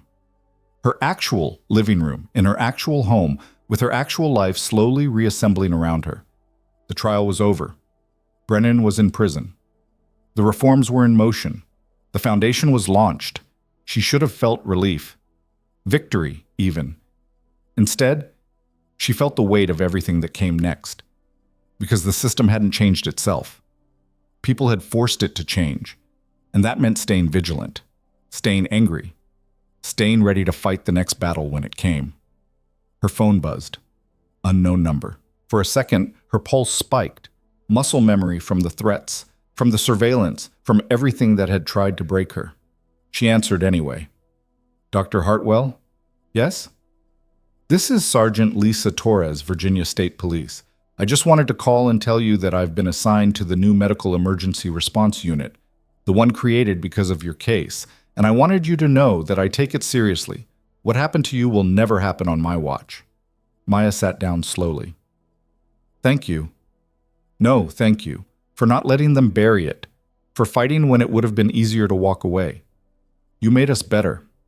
They talked for a few more minutes. Torres explained the new protocols, the training, the oversight. When the call ended, Maya sat in the quiet house and let herself breathe. This was the part they didn't show in movies. Not the victory celebration or the dramatic confrontation, just the slow, steady work of rebuilding, of trusting that the changes would stick, of believing that the fight had been worth it. Her phone buzzed again. This time, it was a news alert. Breaking. Virginia State Police announced first prosecution under new accountability protocols. Officer arrested for excessive force during traffic stop. Body camera footage cited as key evidence. Maya read the article. The officer had been arrested within hours of the incident. The victim, a 17-year-old black teenager, had been released with an apology. The system had worked exactly the way it was supposed to, because someone had forced it to. Maya turned off her phone, walked upstairs, and fell into bed still in her scrubs. She was asleep in seconds, dreamless and deep. When she woke the next morning, the sun was streaming through her window and her phone was ringing. She answered without checking the caller ID. Dr. Hartwell, this is Special Agent McKinney. We need to talk. There's been a development in Brennan's case. Something we didn't see coming. Can you come to the field office today? Maya sat up, instantly awake. What kind of development? The kind that changes everything. How soon can you get here? Maya was at the FBI field office within an hour. Special Agent McKinney met her in the lobby and escorted her to a conference room on the 4th floor, where 3 other agents waited, along with Chen, Commander Cross, and a woman Maya didn't recognize. Mid-50s, sharp suit, the kind of presence that suggested federal prosecutor. McKinney made introductions. Dr. Hartwell, this is Assistant U.S. Attorney Rachel Voss. She's handling an investigation that just intersected with your case in a significant way. Voss stood and shook Maya's hand. Thank you for coming on short notice. What I'm about to tell you is sensitive, and I need your discretion. You have it. Voss opened a laptop and turned it toward Maya. On the screen was a spreadsheet, rows and rows of names, dates, case numbers, monetary amounts. Maya scanned it, trying to make sense of the data. What am I looking at? Evidence of a corruption network within the Virginia State Police. We've been investigating for 18 months, traffic stops that resulted in civil asset forfeiture, where the seized property was never properly documented. Money and valuables that disappeared into a black fund. Officers who got paid bonuses for productivity that was actually theft. Maya felt cold spreading through her chest. How many officers? 23 that we can prove. Probably more. Voss clicked to another screen, photographs of officers in uniform. Some Maya recognized from news coverage of her case. Others were strangers. And then she saw him. Brennan. Right in the middle. He wasn't just abusing people because of prejudice, McKinney said quietly. He was targeting them because they were vulnerable. People who wouldn't fight back. People whose property he could seize without scrutiny. Voss pulled up another file. In the 6 years before your incident, Brennan personally conducted 473 traffic stops that resulted in asset seizure. He confiscated nearly $2.8 million in cash, vehicles, and property. Less than 30% was ever returned or properly processed through evidence. Where did the rest go? Into pockets, Brennan's, his supervisors, a whole chain of command that benefited from looking the other way. Commander Cross leaned forward, his face hard. The department knew? Some of them knew, some suspected, some actively participated. Voss's voice was ice. Your case broke it open, Dr. Hartwell. When we started digging into Brennan's record after your trial, we found financial discrepancies. When we dug deeper, we found the pattern.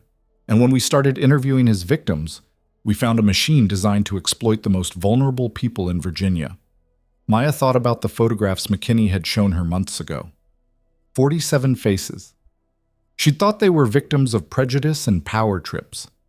Now she understood they were victims of something more calculated, more predatory. Why are you telling me this now? Because we're about to make arrests, 23 officers, 4 supervisors, and we need you to understand that what happened to you wasn't an isolated incident. It was part of a system, and that system is about to collapse. The arrests happened at dawn 2 days later. Maya watched it unfold on the news from Richmond Memorial's break room, surrounded by colleagues who'd come in early just to see it. FBI agents in tactical gear executing simultaneous raids across Virginia, officers being led out of their homes in handcuffs, news helicopters capturing it all. By noon, all 23 officers were in federal custody.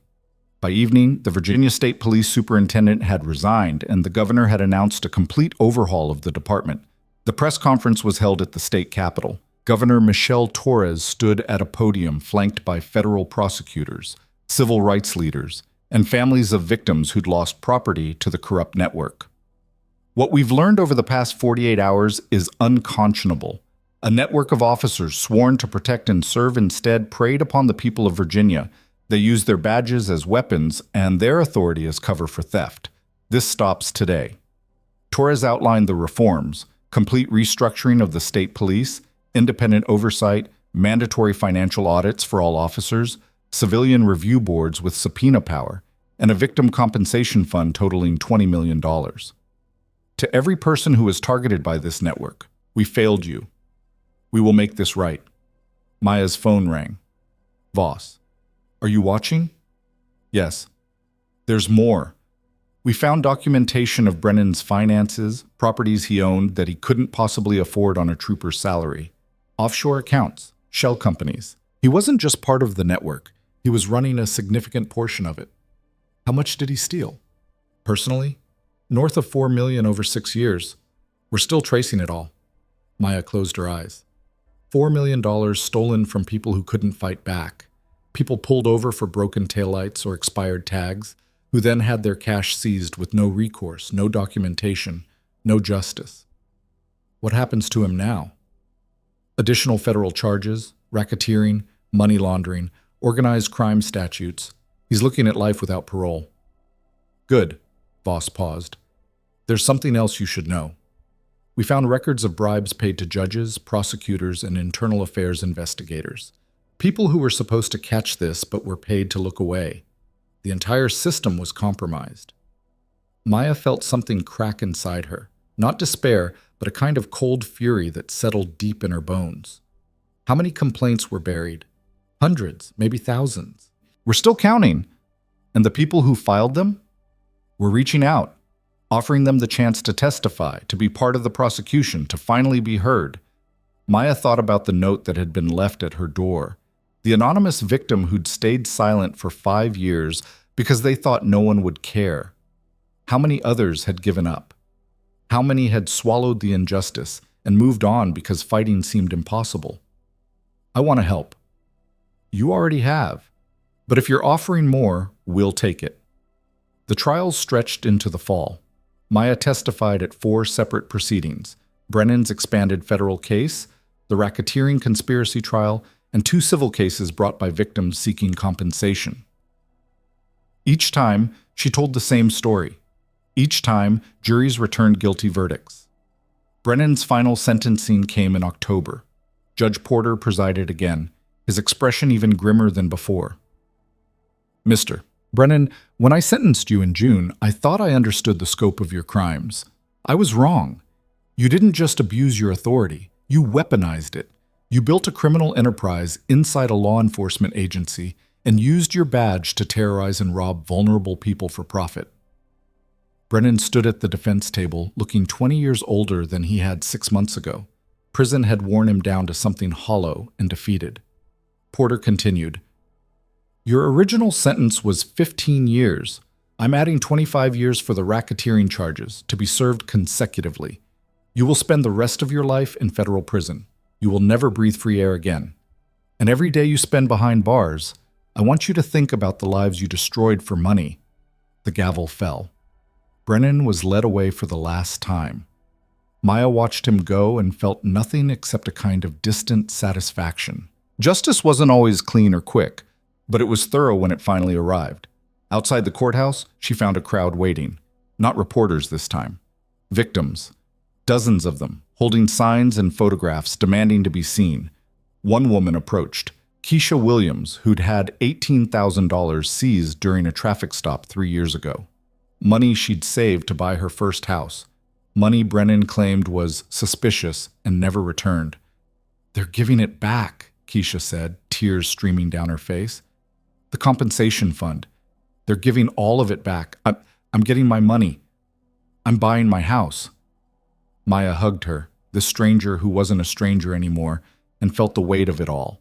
The fight, the fear, the months of uncertainty transform into something worth carrying. More people came forward. A father who'd lost his car and his job when Brennan seized his vehicle. A grandmother who'd had her late husband's insurance payout confiscated. A young couple who'd been pulled over on their way to their wedding and humiliated on the roadside while Brennan searched for cash he could steal. All of them with their money returned. All of them with their dignity restored. All of them because one woman had refused to disappear. The Hartwell initiative officially launched in November. Elena and Commander Cross had assembled a board of medical professionals, civil rights attorneys, and reform advocates. The Foundation's mission was threefold: legal support for healthcare workers facing discrimination, protocol development for law enforcement medical emergency response, and advocacy for victims of police misconduct. Maya attended the launch event at Richmond Memorial's Conference Center. She tried to stay in the background. This wasn't about her, she insisted, but Elena had other ideas. "You're speaking," Elena said firmly. "People need to hear from you." "I'm a trauma nurse, not a public speaker." "You're both, and you're the reason we're all here." Maya stood at the podium and looked out at the crowd. Hundreds of people, medical professionals and activists and families who'd been touched by the case. She hadn't prepared remarks. She'd planned to wing it. But standing there, seeing all those faces, she understood what they needed to hear. 6 months ago, I was detained on the side of a highway while a patient was dying. I showed my credentials. I explained the emergency. I did everything right, and it didn't matter because the person with power had decided I wasn't worth believing. The room was absolutely silent. I'm standing here today not because I did anything heroic. I just refused to accept that my life, my credentials, my patient's life, that any of it was worth less than one man's ego. And when I fought back, I learned something important. The system doesn't change itself. It changes when we force it to. She paused, gathering her thoughts. This foundation exists because Elena Cross survived, because Commander Cross demanded accountability, because Deputy Morgan testified against another officer, because 47 victims found the courage to speak up, because the FBI did its job, because juries believed the truth. All of those things had to happen for justice to work. And that's the problem. Justice shouldn't be that hard. It shouldn't require a viral video and federal investigation and months of trials. It should be the default. Maya looked directly at the cameras recording the event. To every healthcare worker who's been dismissed or delayed or treated like a liar when you're trying to save a life, this foundation is for you. To every person who's been pulled over and humiliated and robbed by people who were supposed to protect you, we see you. And to every officer who's watching this and thinking about abusing your authority, we're watching back now. The cameras are on. The oversight is real. And the next person you target might be the one who brings your whole world down. The applause was deafening. Maya stepped back from the podium, and Elena was there, pulling her into a hug. That was perfect. That was terrifying. Same thing sometimes. The Foundation's first case came 2 weeks later. A paramedic in North Carolina who'd been detained during an emergency response and subsequently fired when she filed a complaint. The Hartwell initiative provided legal representation, media support, and medical protocol expertise. The case was settled within a month. The paramedic got her job back, the department implemented new protocols, and the officer who detained her was disciplined. It was the first of many. By year's end, the Foundation had handled 37 cases across 6 states. Some were resolved quietly. Others became public battles. But all of them ended with healthcare workers protected and systems forced to change. Maya returned to her life at Richmond Memorial, 12-hour shifts, trauma cases, teaching residents. But now she also spent evenings reviewing case files for the Foundation, weekends speaking at conferences about medical emergency protocols, and spare moments answering emails from people who needed help. It was exhausting. It was overwhelming. It was exactly what she needed to do. One evening in December, she was reviewing a case file in her office when Dr. Zhao knocked on the door. "You're still here?" Maya checked the clock. 9 p.m. Apparently. Go home. The cases will still be there tomorrow. So will the patients. Zhao sat down across from her. You know what I told you when you first joined this unit? I said you were the best trauma nurse I'd ever worked with. I stand by that. But I'm adding something. You're also the most stubborn person I've ever met. And thank God for it, because that stubbornness saved Elena Cross. It exposed Brennan. It broke a corruption network. It changed an entire state's law enforcement system. But Maya, you're allowed to rest. Maya set down the file. I don't know how to rest anymore. Learn, because we need you whole, not burned out. Maya drove home that night through Richmond's winter streets, past the courthouse where she'd testified, past the highway exit where she'd been detained, past all the places that had become landmarks in a story she hadn't asked to be part of. Her townhouse was dark and quiet. She unlocked the door, dropped her bag, and found an envelope on her kitchen counter. She didn't remember seeing it there that morning, but her mind had been elsewhere. Inside was a letter from the Virginia State Police, official letterhead, formal language. She scanned it quickly, expecting another interview request or documentation requirement. Instead, she found an apology. Dear Dr. Hartwell, on behalf of the Virginia State Police, I write to formally apologize for the events of March 6, 2026. Your detention during a medical emergency was unconscionable. The failure to verify your credentials, the dismissal of your expertise, and the delay that nearly cost Elena Cross her life represent failures at every level of our organization. We cannot undo what happened to you. We can only commit to ensuring it never happens again. The reforms implemented in the wake of your case, mandatory verification protocols, body camera requirements, civilian oversight, are now permanent policy. Officers are trained using your case as an example of exactly how not to conduct a traffic stop. Your experience has fundamentally changed how we operate. This letter cannot restore the 32 minutes that were stolen from you. It cannot erase the trauma of being dismissed and humiliated while trying to save a life. But please know that your courage in fighting back has protected countless others who will never face what you faced. You were right to expect better from us. We are working every day to deserve that expectation. With profound respect and regret, Acting Superintendent Maria Santos, Virginia State Police. Maya read it 3 times. Then she folded it carefully and put it in a drawer with the anonymous thank you note, the trial transcripts, and all the other pieces of evidence that this had been real, that it had mattered, that it had changed something fundamental. She made herself dinner, nothing fancy, just pasta and vegetables, and ate at her kitchen table while scrolling through emails, messages from the foundation, case updates, requests for interviews she'd politely decline, and one message from Special Agent McKinney with a subject line that made her pause. Final numbers. She opened it. Dr. Hartwell. Thought you'd want to know the final accounting. 23 officers convicted, 4 supervisors, 7 judges and prosecutors charged with corruption. Asset forfeiture network completely dismantled. Total funds recovered and returned to victims, $47.3 million. Additional policy changes implemented across Virginia. Mandatory body cameras on all traffic stops, independent oversight boards in all counties, bias training conducted by civilian organizations, and complete overhaul of asset forfeiture procedures. None of this happens without you. Not the investigation, not the trials, not the reforms.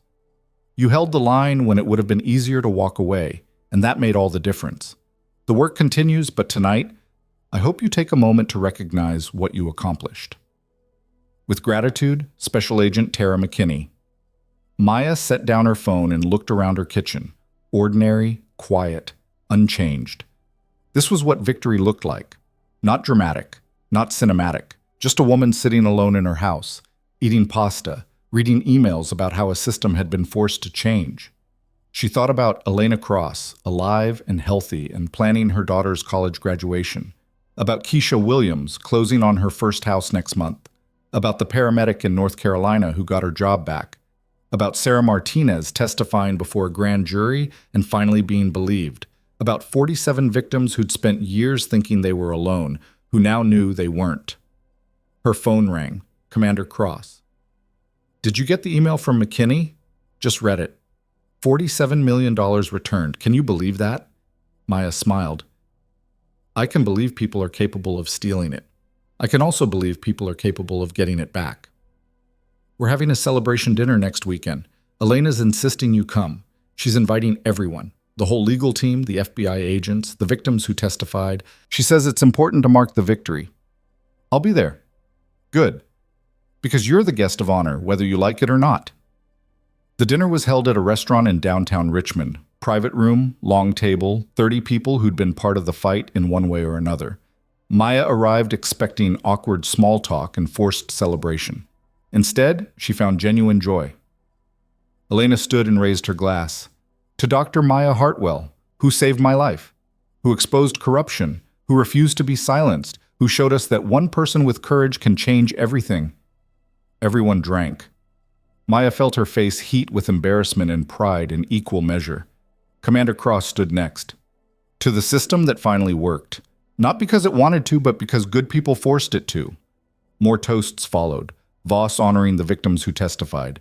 McKinney praising the agents who built the case. Chen celebrating the legal team that never backed down. Deputy Morgan thanking Maya for giving her the courage to speak up. When it was Maya's turn, she stood slowly. I'm not good at speeches. I'm better with scalpels than words. But I want to say something to everyone here. What we did over the past 9 months, it wasn't magic. It wasn't luck. It was work. Hard, exhausting, often terrifying work. And it only succeeded because all of us refused to quit. She looked around the table. Elena, you turned your trauma into advocacy. Commander Cross, you demanded accountability from your own profession. Deputy Morgan, you testified against another officer knowing it might destroy your career. Chen, you fought when I wanted to give up. The victims who came forward, you spoke when staying silent would have been safer. The FBI agents, the prosecutors, the juries, you did your jobs even when it would have been easier to look away. Maya raised her glass. We won, not because we were special, but because we were stubborn, because we believed that justice mattered more than convenience, and because we refused to accept that power means you can do whatever you want to whoever you want. So here's to stubbornness, here's to refusing to disappear, and here's to everyone who comes after us, who won't have to fight as hard because we fought first. The room erupted in applause and cheers. Maya sat down, and Elena reached over and squeezed her hand. You changed my life, Elena said quietly. You changed mine too. Maya left the restaurant around midnight and drove home through Richmond's empty streets. She thought about the woman she'd been 9 months ago, exhausted, focused, doing her job without thinking about anything beyond the next patient. She thought about the woman she'd become, still exhausted, still focused, but now carrying the weight of knowing what she could change when she refused to accept the unacceptable. The next morning, she reported for her shift at Richmond Memorial at 7 a.m. Doctor, so handed her a patient file. Motorcycle accident, severe trauma, vascular damage. He's lucky you're here. Maya scrubbed in, approached the operating table, and looked down at the patient, 23 years old, vitals unstable, bleeding heavily. She assessed the damage with the practiced eye of someone who'd done this hundreds of times. Let's save him. For the next 4 hours, Maya did what she did best. She repaired the damaged artery, stabilized the patient, and refused to accept that a young man's story should end on a highway at 23. When she finally stepped back from the table, the patient was stable and headed to recovery. She washed up, changed out of her surgical gear, and found a message waiting on her phone. From the Hartwell Initiative. 3 new cases requesting help, a nurse in Tennessee, an EMT in Georgia, a paramedic in Maryland, all of them facing retaliation for speaking up about delayed emergency responses. Maya forwarded the cases to the legal team, made notes for follow-up, and headed back to the trauma unit. Because this was her life now. Saving patients, fighting systems, holding the line between what was and what should be. 3 months later, Maya received a call from the Department of Justice. They were launching a nationwide review of law enforcement medical emergency protocols, and they wanted her input. Not just testimony, they wanted her to help write the standards. She said yes. 6 months after that, she was invited to speak at a national conference on healthcare advocacy. 5,000 medical professionals in attendance, all of them wanting to hear from the nurse who'd exposed corruption and changed an entire state's law enforcement system. She stood on that stage and told them the truth. I'm not a hero. I'm a trauma nurse who got pulled over and refused to accept that my credentials meant nothing. That's it. I didn't plan to change anything. I just refused to let injustice win. She paused, looking out at 5,000 faces. Every single person in this room has the same power I had. The power to refuse, to speak up, to fight back when the system fails. You don't need a viral video. You don't need federal investigators. You just need the stubborn conviction that your work matters, your patients matter, and no badge gives anyone the right to stop you from saving lives. The applause lasted 3 full minutes. 1 year after the night that changed everything, Maya stood on the shoulder of Interstate 77, exactly where Brennan had detained her.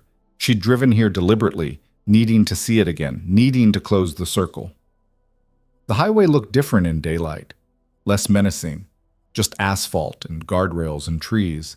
But she could still feel it, the cold, the helplessness, the 32 minutes that had been stolen from her and nearly cost Elena Cross her life. She pulled out her phone and called Elena. "Where are you?" "The spot where Brennan stopped me." "Why?" "I needed to see it, to remind myself it was real." Elena was quiet for a moment. "And what do you feel?"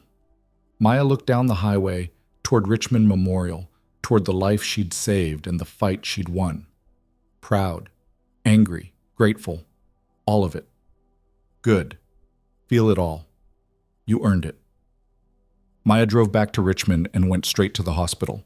She had a shift starting in an hour, and there were patients who needed her. That's what she did. That's who she was. But now she was also the woman who'd exposed corruption, who'd forced a system to change, who'd shown thousands of others that fighting back was possible. She walked into Richmond Memorial's trauma unit, pulled on her scrubs, and checked the patient board. Busy night ahead. Multiple emergencies incoming, lives hanging in the balance. Dr. Zhao appeared beside her. "Ready?" Maya looked at the board, at the names and vital signs and urgent flags that meant people were counting on her. Always. She moved through the unit with the confidence of someone who knew exactly what she was capable of, not just in surgery, not just in saving lives, but in refusing to accept that power meant you could silence people who spoke truth. Somewhere in Virginia, protocols were being followed that hadn't existed a year ago. Body cameras were recording stops that would have been buried. Oversight boards were investigating complaints that would have been dismissed. Healthcare workers were being believed when they said they had emergencies. Victims were getting their money back. Officers who abused their authority were facing consequences. All of it because one woman had been detained on a frozen highway and decided that 32 minutes mattered.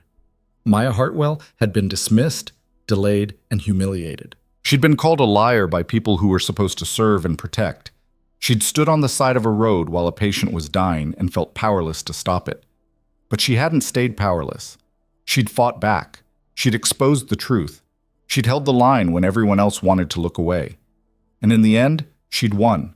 Not because she was special, not because she was chosen, but because she was stubborn enough to believe that justice mattered, skilled enough to save a life even when someone tried to stop her, and brave enough to keep fighting long after the cameras stopped rolling. The first patient arrived at 8:15 p.m. Cardiac arrest, critical condition, minutes from death. Maya moved to the table, assessed the damage, and got to work.